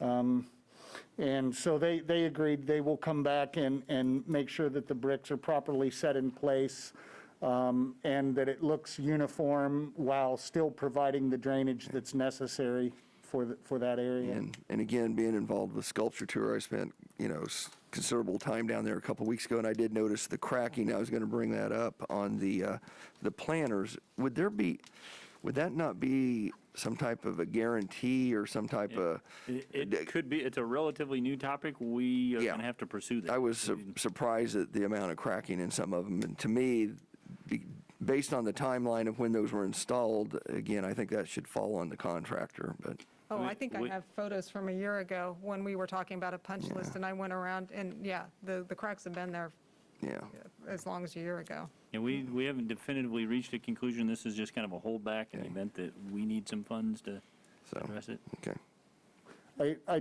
do want to clarify my comment earlier. Dan immediately flagged me and said, Jim, I don't think that 280 is right. He pulled up the email from the contractor, and the contractor did say that they could still complete the project at 160.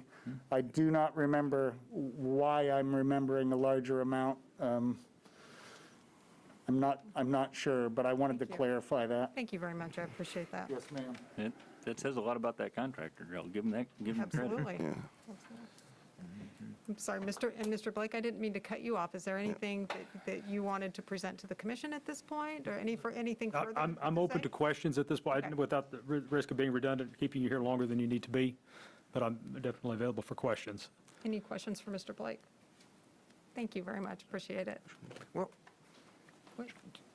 when are you planning on opening? Which is probably what everybody at home wants to know. Absolutely, absolutely. Well, October 1st is our target date right now. We're looking to go as fast as possible. We feel we're about a year behind on the project, and October 1st, November 1st, this fall. And that's what time's really been of the essence throughout this whole process. And city staff has just gone above and beyond to help us expedite this and get back in front of y'all. And we really appreciate it. And we want it to be a project that it is done the right way, but it can really be something special to bring to downtown Salina. All right. Thank you for saying so. Thank you very much. Appreciate it. If there aren't any further questions for staff, I will open it up for public comment. Are there any members of the public who would like to comment on this item? Abner Perney, of course, I lived there adjacent to, in the 129 building, adjacent to Campbell Plaza for 14 years. This revised plan from the Prickly Pear organization, I like that name,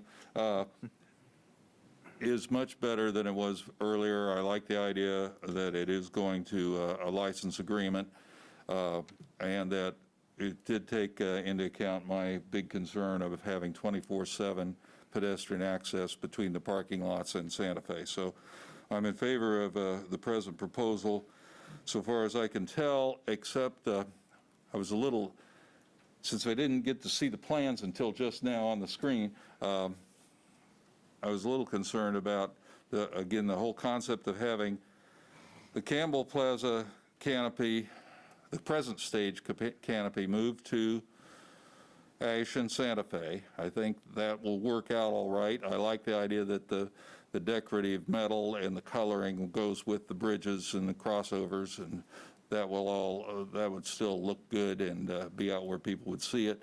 It does trouble me that we have so many outdoor stages, so if there's a money bind, I would think that we could delete the small stage in Campbell Plaza in its entirety and just go with the one a block and a half away up at Ad Astra. And as far as the 67401 one is so small, it's almost irrelevant, so just leave it alone. Occasionally we've seen pickup groups of customers and people that in Ad Astra go out and play there in the afternoon with no permit and no formalities or anything, just guys getting together and jamming. So that's been kind of cool a couple of times I've seen it happen. At any rate, I'm eager to see this go through. It's been a long time on Campbell Plaza being closed and torn up. Thank you, Mr. Perney.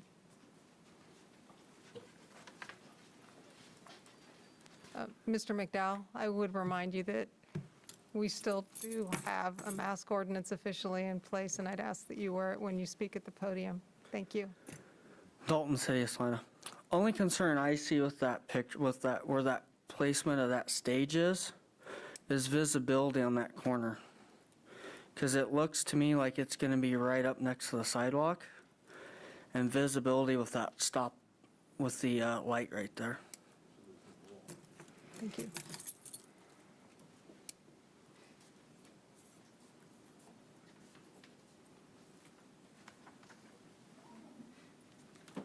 Hello, Guy Walker, Salina's 2020. I just wanted to share our support for the project.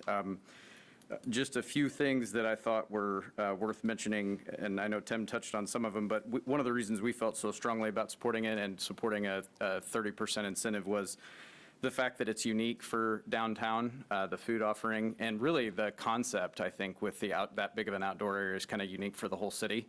We thought that was pretty, a really neat thing for downtown, and especially to hear Tim describe it as the front porch for downtown, which I think, every downtown should have something like that that really draws people in, and we think that is just really great. Something that, to me, it's a neat way to kind of leverage that public space and have somebody who's willing to keep it clean and serve food and, and drinks and things like that is pretty awesome. So that the city doesn't have to do it, and, SDI doesn't have to do it. It's a private business doing it. And it's a locally owned person who has a successful track record, which is also really encouraging. I know one thing I know it's never easy to contemplate spending extra money, but it is a good way to leverage, I feel like, the private investment into the building, saving a very, very, very dilapidated building as well.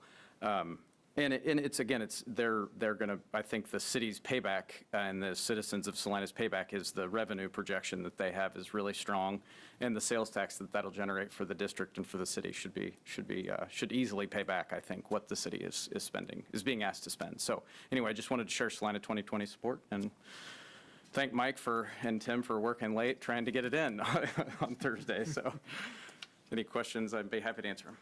Any questions for Mr. Walker? Thanks. Thank you. Any other comments? Guy didn't give himself credit. He was right along with Tim and I slogging through it, so. Any other questions or comments from the public? Any questions or comments online? No? Okay, I will bring it back to the commission for further discussion or action. Well, there's some question marks where there are usually periods here. I apologize. That's my fault, too. That was a placeholder while I got the titles of the documents. I think you're probably better off on the front page. Item A and B are the action items. Your options are to authorize execution of the license agreement and the transfer agreement, to authorize them with amendments, to postpone their consideration, or to deny them. Okay. Mayor, I move to authorize the city manager to execute a license agreement with Weed State Hospitality Incorporated. Second. We have a motion. Good. I'm sorry, I didn't mean to cut you off. Well, no, it was a good place to cut me off. Okay. We have a motion to authorize the city manager to execute a license agreement with Wheat State Hospitality Incorporated. Could we have a roll call? Do we need a second on I that? thought didn't Commissioner hear Ryan, you. Okay, I sorry. didn't hear. Okay. Commissioner Ryan Okay. seconded. Could we have a roll call, please? Commissioner Davis, Aye. Commissioner Hoppick, Aye. Commissioner Ryan, Aye. Mayor Hodges. Nay. And that motion passes 3-1. The next item for the authorization for the transferee agreement. Is there a motion? Yeah, Mayor, I move to authorize the city manager to execute a transferee agreement with Wheat State Hospitality Incorporated. Second. We have a motion and a second to authorize the city manager to execute a transferee agreement with Wheat State Hospitality Incorporated.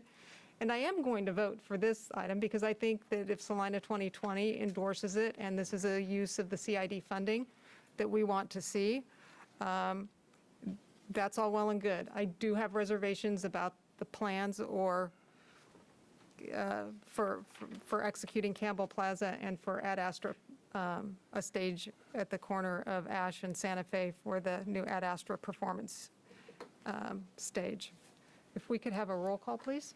Commissioner Davis, Aye. Commissioner Hoppick, Aye. Commissioner Ryan, Aye. Mayor Hodges. Aye. That motion passes 4-0. Thank you very much, gentlemen. And I hope that Tim and West Blake make as good a tacos as they do ribs. So we'll That would be great. thank you, guys. All right. Got so many papers running around here. All right, item 7.2. Item 7.2, approve resolution number 21-7958, authorizing the city manager to sign a service agreement with OCCK, Inc. for 2021. Oh, And that's right. Ms. gonna Pack be isn't me. here. I was looking for her. Thank you, Mayor and so- Commissioners. Yes. Ms. Pack wasn't able to be here, and I'm going to take this report. As you well know, we partially fund a number of services that OCCK provides. Not the full breadth of the services that they offer, nor do we fully fund their offerings. But we do provide funding for fixed route public transit, modified paratransit, and then we contribute funds to annual capital improvements. And typically, they receive 70% of their funds from the Kansas Department of Transportation, and we supplement the other 30%. We learned a couple of lessons through COVID. They were able, KDOT stepped up last year and funded at 100% all the way through June of this year. And so we took that into account as part of our budget preparation for 2021. And so our payment will be beginning shortly. We enter into an annual agreement with OCCK, and so this is a renewal of that agreement with a couple of revisions. One being, and they are redlined in the staff report that you received. One of those accounting for the possibility of a decrease in funding. We really hadn't anticipated that previously, but in that experience with receiving grant funds, it provides for a proportional reduction in city funding. And then the other is just the formalizing the process for changes in fees on the part of OCCK. As part of the COVID, their response, they offered up free fares and things like that. And again, we hadn't really contemplated significant changes in fares, just promotional fares previously. So this is really just a renewal with those two revisions and accounting for the reduced funding level for 2021. So with that, I'd be happy to answer any questions. I can see that Pat Willarius is here to answer questions as well from OCCK. Thank you, Mr. Scragg. Are there any questions for Mr. Scragg or Mr. Willarius? No. No? All right, I will open it up for public comments. Are there any members of the public that have questions or would like to comment on this item? All right, it can be a quick one. I'll return it to the commission for further action or discussion. Mayor, I move approval of resolution number 21-7958, authorizing the city manager to sign a service agreement with OCCK Incorporated to formalize the funding request that was approved during the 2021 budget process. Second. We have a motion and a second to approve resolution number 21-7958, authorizing the city manager to sign a service agreement with OCCK Incorporated for 2021. Could we have a roll call, please? Commissioner Davis. Aye. Commissioner Hoppick. Aye. Commissioner Ryan. Aye. Mayor Hodges. Aye. Motion passes 4-0. All right. I'm sorry, I'm looking at my revised 7.3? Yes. Thanks. Item 7.3, approve charter ordinance number 40 exempting the city of Salina from the provisions of KSA 12-1697 and providing substitute and additional provisions on the same subject relating to the promotion of tourism and convention, authorizing the levying of a transient guest tax by cities, and repealing charter ordinance 35. Mr. Wood. Mayor and Commissioners, Deputy City Manager Jacob Wood. Over the last couple of years, we've talked about this item a few times. Most recently, the City Commission requested that we bring this forward in April. So April 5th, we had a discussion about increasing the transient guest tax for baseball-related items. At that time, the City Commission asked that we postpone it for 1 week to allow us to notify hoteliers, people that might be impacted by an increase in transient guest tax, that we would be having a discussion. We did that, and then on April 12th, we had another discussion, and the City Commission asked that we postpone again to kind of get through our strategic planning session that was held on May 5th. So here we are. At the strategic planning session, there was discussion about the transient guest tax and using it for baseball-related projects. At the time, the City Commission indicated there may be interest in increasing the transient guest tax to 7.75% rather than the 8% that was discussed previously. So the charter ordinance that it's attached here reflects that request to go to 7.75%. As you know, this is a charter ordinance, so it does take a 2/3 majority or 4 votes of the City Commission to pass. And this is charter ordinance has a little bit more process than a regular ordinance. It has to have a first and second reading. It'll be public. There'll be publications, and then there's also a protest period that will allow the public time to put in a petition if they would like for this to not go through. I'd be, at this point, the 7.75, the only remaining thing I'll mention is the 7.75% is expected to bring in about $293,000 annually, which would support a debt of about $2.5 million if we finance that over a 10-year period. The previous staff report goes into much greater detail, but I won't go through all of that tonight. But I'd be happy to answer any questions at this point. I did also want to mention that I did send out notice again to the hoteliers about this meeting and this discussion, and we didn't receive any response. So with that, I will be happy to stand for any questions. Thank you, Mr. Wood. Any questions? I have just one question on page 2, of the that's the actual ordinance. There's a breakdown of how the 6.7% current transient guest tax is distributed. Is this increase now, I'm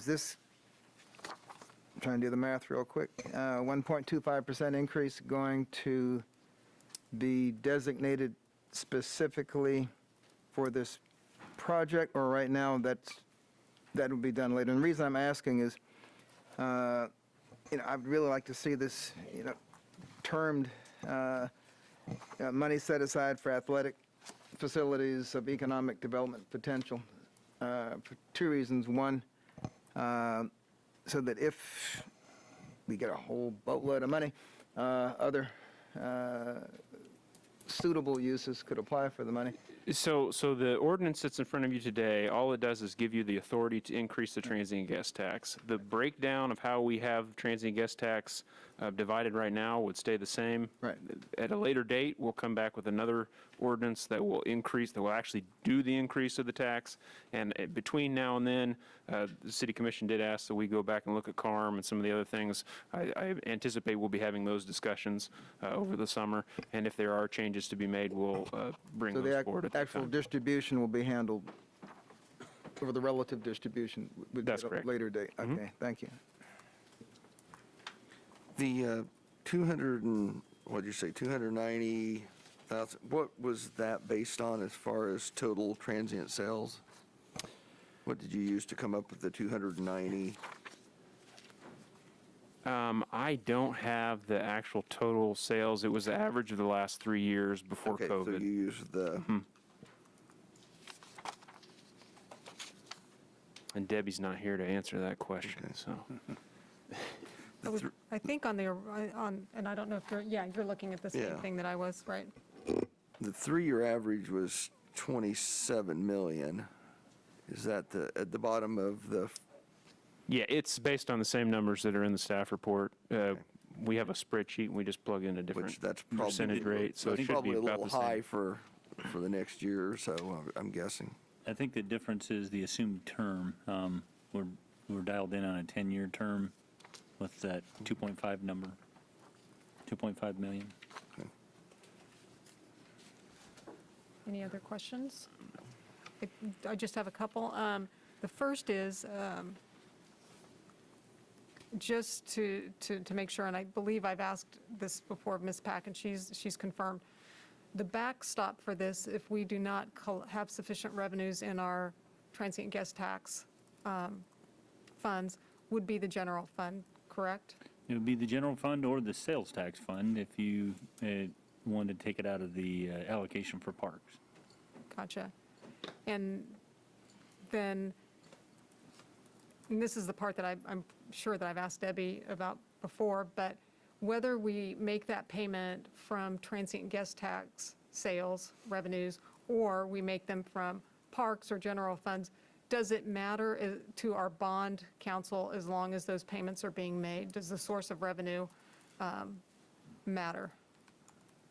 No, I don't. I think we would have that flexibility. Transient guest tax has limited eligible uses of those funds, but we could certainly take that into account on the front end as we finance to keep our options open. If the concern is that we may have to backstop it, we could make provision for that.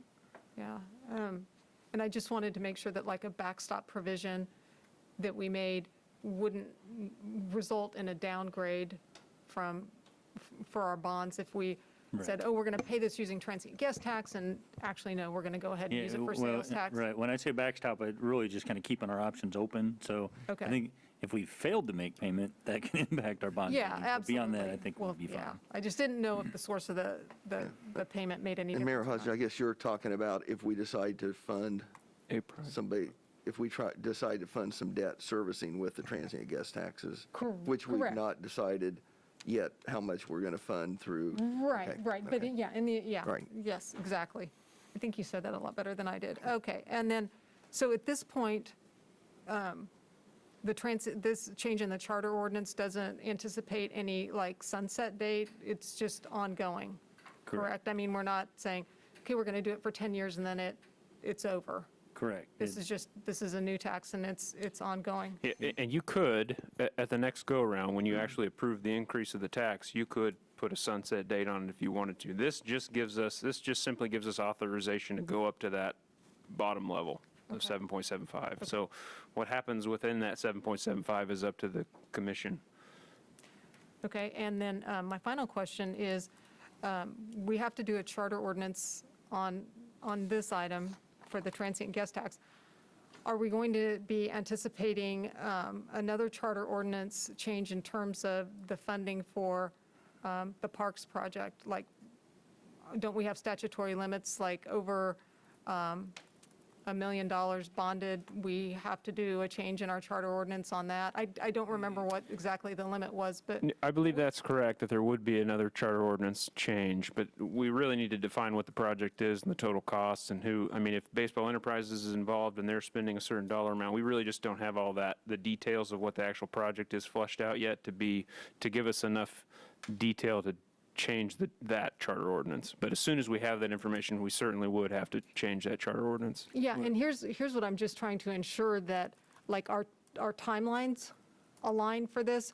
In other words, let's say we go ahead and we proceed with this charter ordinance change, and there's not a challenge, or there's an unsuccessful challenge, and then we have to do another charter ordinance change, and then there's another challenge to that. I mean, it's like, I would hope that we could kind of sync up those processes so that we could proceed with some sort of certainty, not get to a certain point, like all of a sudden it's November, we have to change the other charter ordinance, and then we've got to go back to that whole timeline with having, the protest period, the option for the election, et cetera, et cetera. And so I just wanted to see, are we contemplating doing a second charter ordinance change to exceed our The limits on? second one would be necessitated by debt financing and the size of that debt financing. So Okay. if we get this revenue source in place, I think we could pursue options that don't require that charter ordinance change. It really depends on, as Jacob said, kind of what we do, what Baseball Enterprises might be willing to do, how we structure that. But I understand your concern that, if in a certain configuration, then a second charter ordinance amendment might be needed. But I don't know that we're going to know that in a time frame that syncs up with this decision. Thank you. We can try to avoid it more so than synchronize it. Well, and I don't want to do something like we did with the irrigation project, where we broke it up into year-by-year things to avoid hitting that statutory ceiling, because I thought that was kind of a manipulation of the process. But at any rate, I just wanted us to at least be aware that that's something that might be on the horizon. If there aren't any further questions for staff, I'll turn it over to the public. Are there any comments or questions from the public? And I don't see anyone with their virtual hand raised, so I'll bring it back to the commission for further discussion or action. Mayor, I move we approve Charter Ordinance Number 40, exempting the city of Salina from the provisions of KSA 12-1697 and providing substitute and additional provisions on the same subject relating to the promotion of tourism and convention, authorizing the levying of a transient guest tax by cities, and repealing the Charter Ordinance 35. Second. We have a motion and a second, and I'm not going to read the whole thing, to approve Charter Ordinance Number 40. Could we have a roll call, please? Commissioner Davis? Aye. Commissioner Hoppick? Aye. Commissioner Ryan? Aye. Mayor Hodges? Aye. And that motion passes 4-0. Item 7.4. Item 7.4, City Commission appointment to fill vacancy. All right. Mr. Scragg, do you want to start us off, or do you want me to start? I can certainly start us. I don't know that I have anything to share that you don't already know, but I'll try to keep it brief. On April 28th, we officially received Commissioner Rod Franz's resignation. You had a conversation on May 3rd about the process to fill that vacancy, and the agreed upon approach at that point was that you wanted to communicate an application deadline of May 12th, have it in your packet on May 17th, which would have been last Thursday. As they solicit applications by way of expression of interest forms, and have those in your packet by May 17th, which was last Thursday. At that time, you had some conversation about you didn't know what to expect in the way of response, so the goal would be to take it up at today's meeting, but kind of reserving the option to take additional time if you felt like the numbers were, a number of applications necessitated that, but didn't really speak about a number in particular. So we've received 11 expression of interest forms.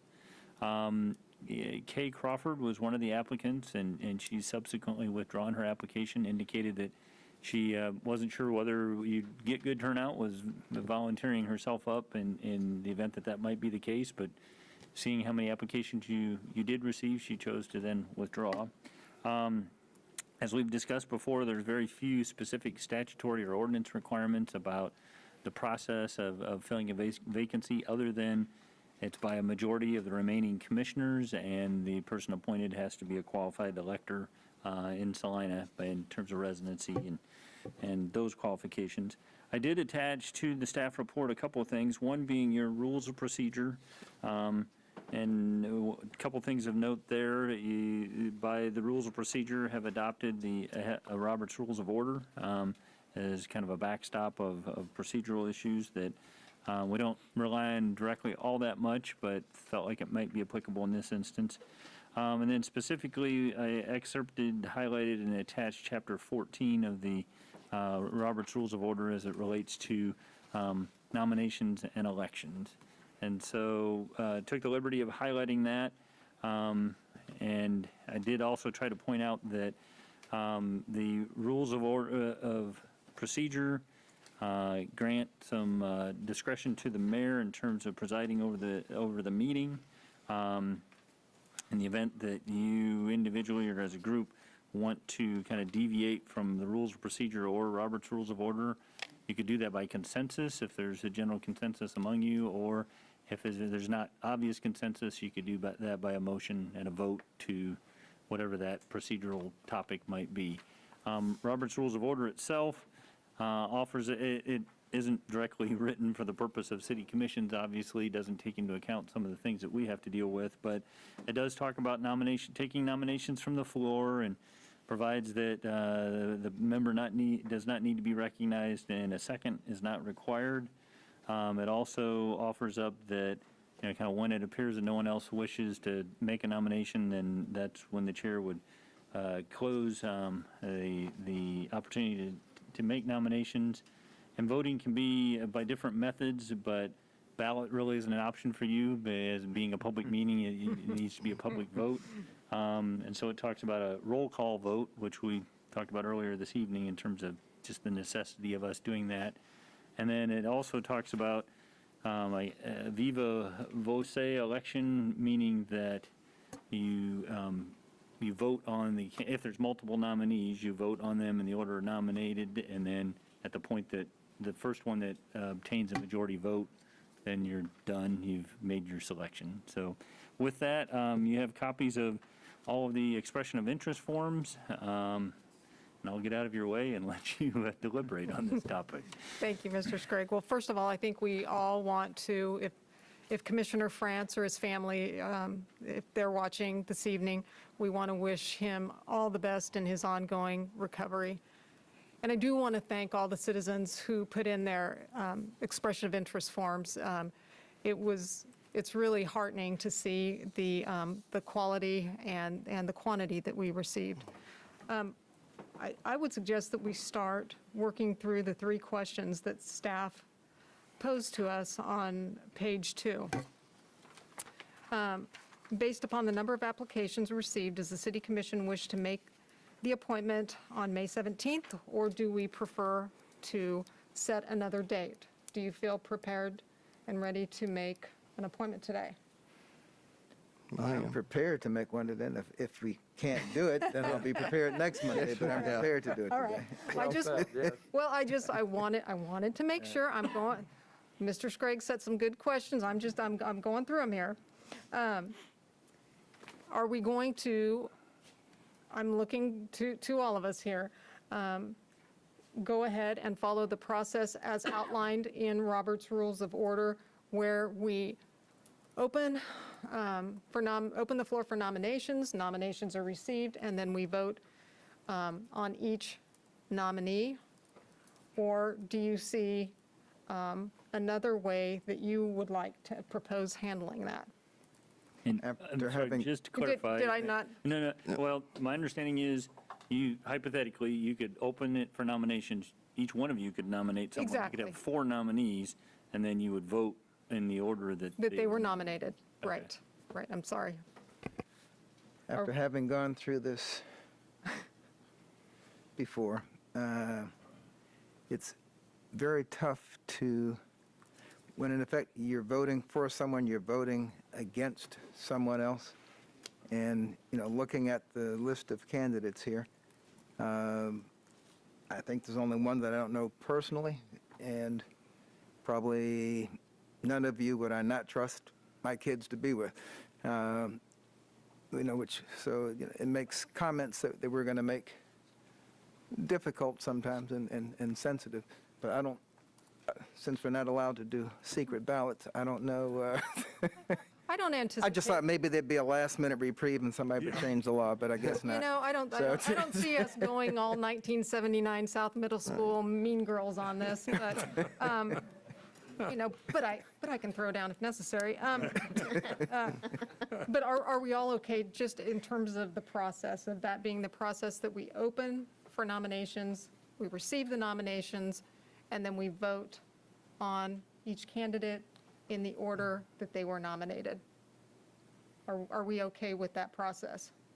Yeah, so do we make comments about the applicant, or we just make the nomination and that's? Well, okay, I'm just okay. asking. Well, here's what I was proposing. The third question is specific discussion and consensus. That's right there. On the process of the governing body wishes to utilize to deliberate on the nominees. Last week, I had specifically reached out and invited the applicants who had submitted an expression of interest to be here at the meeting today, and told them that they would have the opportunity to speak if they wished. And the reason that I'd like to justify that is, while we are casting a vote to replace a member of one of us on the governing body, one of you candidates that is selected tonight is going to be speaking for the people. And I just want to allow you the opportunity to introduce yourself, to tell people why you want to be a commissioner. And for those of you that are former commissioners, you're certainly welcome to share successes, things you wish you would, you want to get accomplished. Because ultimately,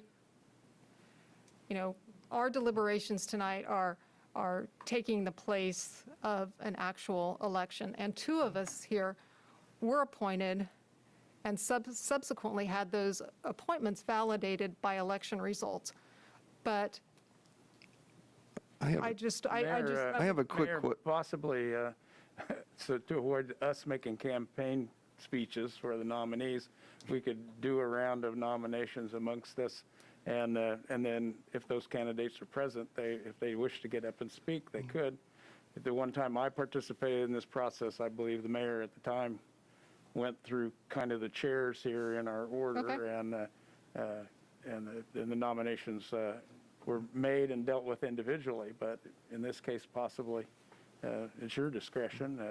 You might want to hear from all of us, and then we take the list and see if we can get there. Do you want to, all right, I'm looking at the other 2. Do you want to start with the nominations and invite those nominees to speak? Or would you like My to- question was, and I guess, because I know you made a short comment at the end of last week, or last week's meeting, was each candidate personally invited to be here today? No, that was a remark I made during other business last week.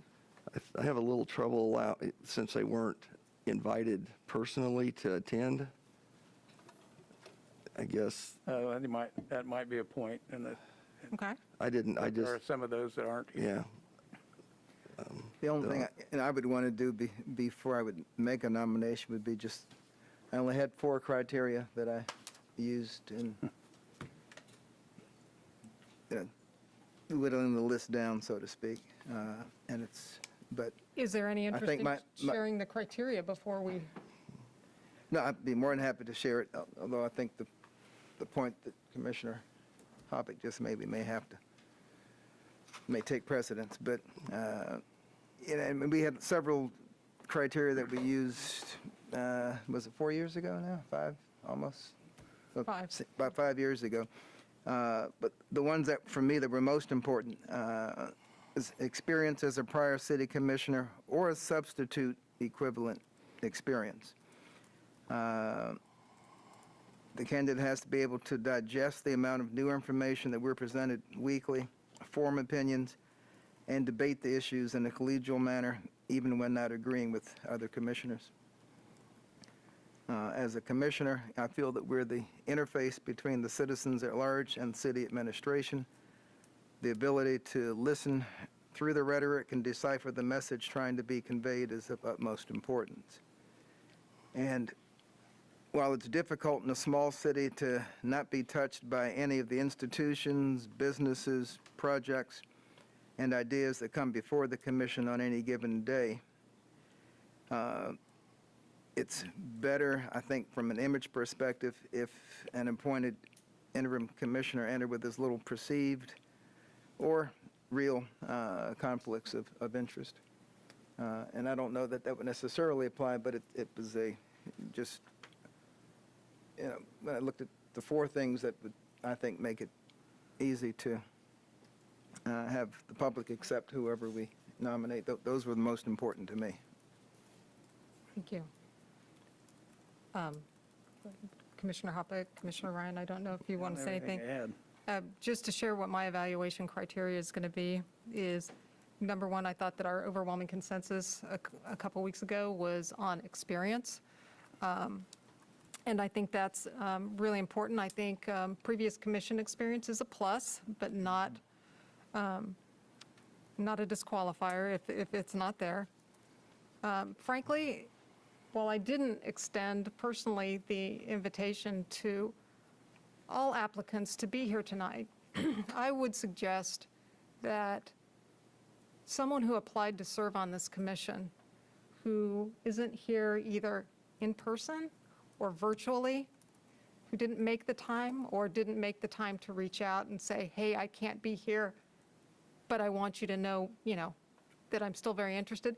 To me, if the applicant isn't in the audience, that's a disqualifier for me, because this job, it takes a lot of time, and if you don't have the time or the passion to show up at the initial,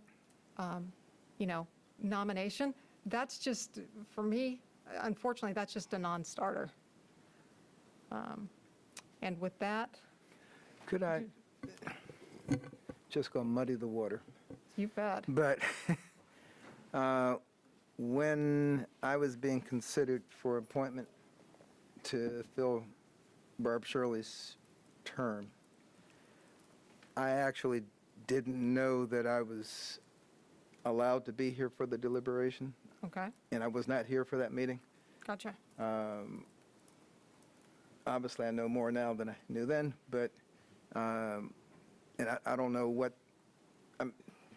whoever's not here's take on the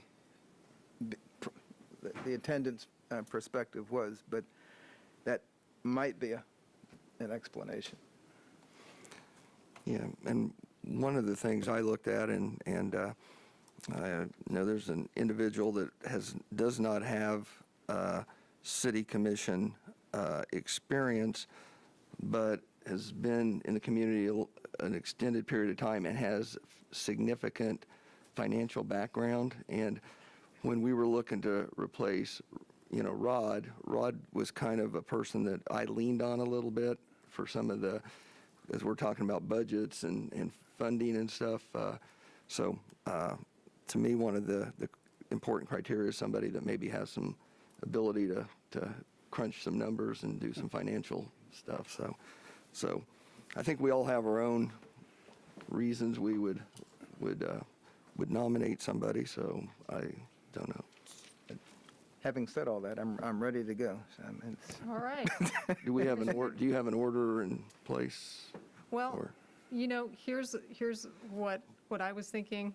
Commissioner Davis, has the roll call every week since we've gone to roll call, because we do it by alphabetical order, and we end with me.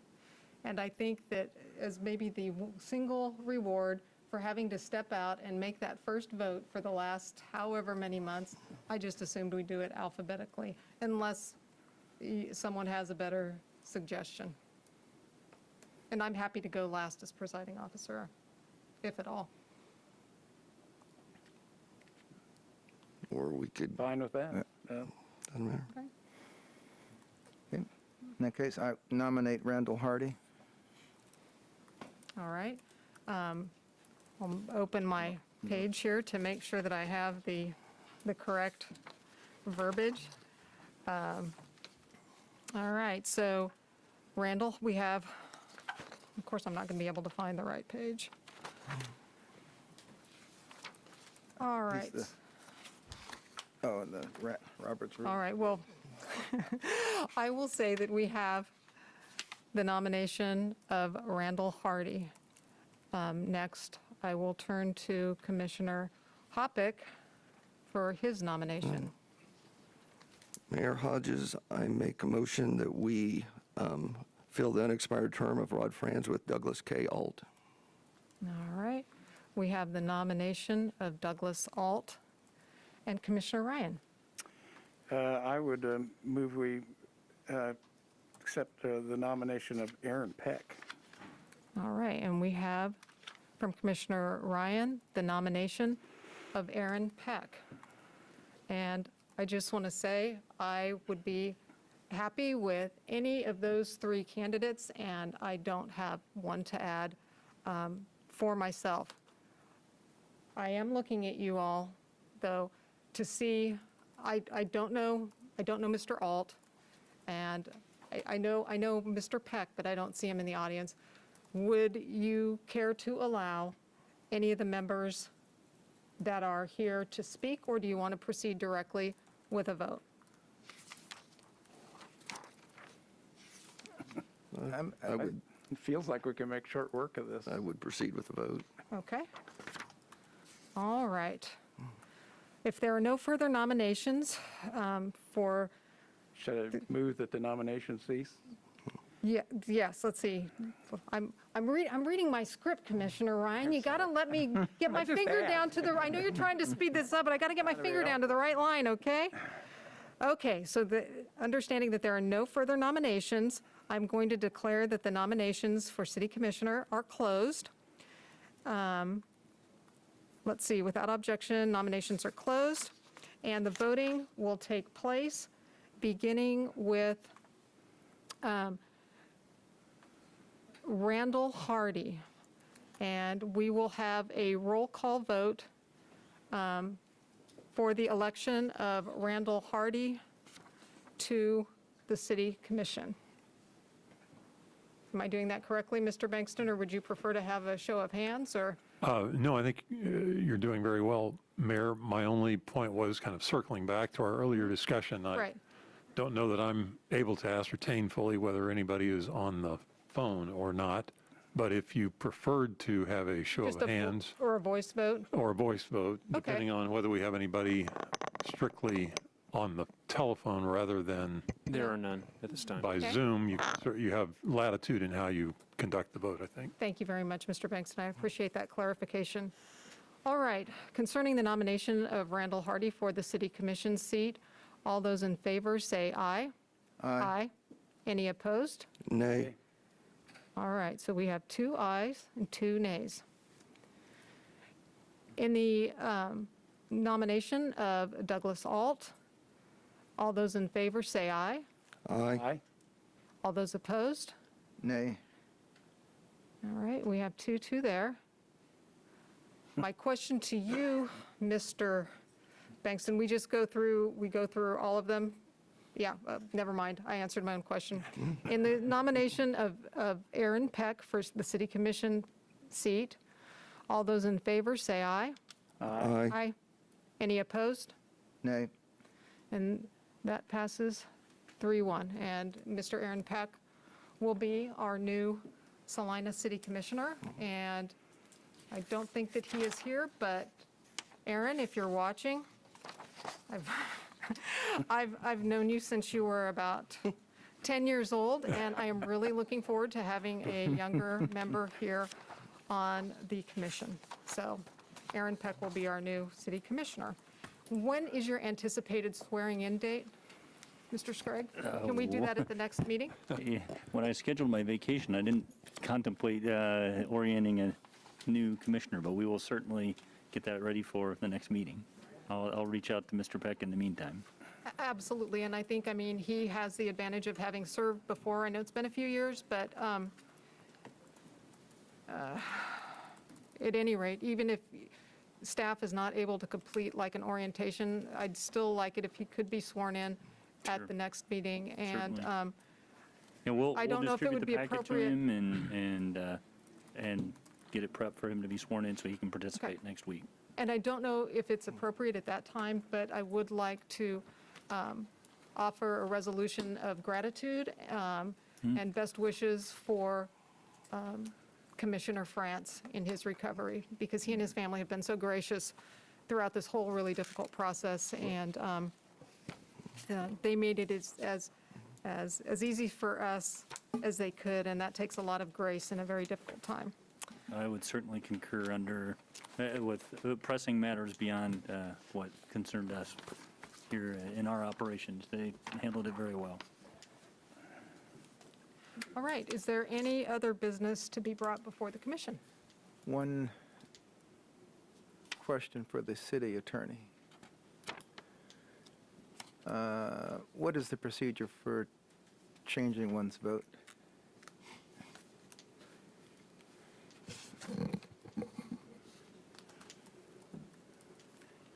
The offhand, I would say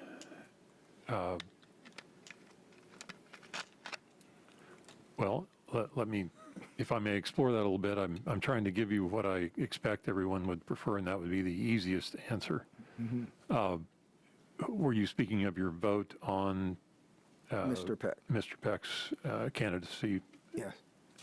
I think, unless anyone else objects, I think you could simply note a change in your vote. That is helpful in that it would not affect the ultimate outcome. Had it affected the outcome, I think we would have had to gone through the whole reconsideration process. But under these circumstances, I wouldn't think so. Okay, I would just like to say that I'm very proud to have Mr. Aaron Peck as our next mayor, and because of the unusual intricacies of the voting method, but I would certainly want him to be welcomed with a unanimous show of support for his appointment. Very well said. All right. I don't have anything else. With that, I will entertain a motion to adjourn. Move we adjourn. Second. We've got motions and seconds all over here. All those in favor say aye. Aye. Any opposed? Good. Look at that, Mr. Scragg. Yeah, I know. You owe me. I wasn't taking that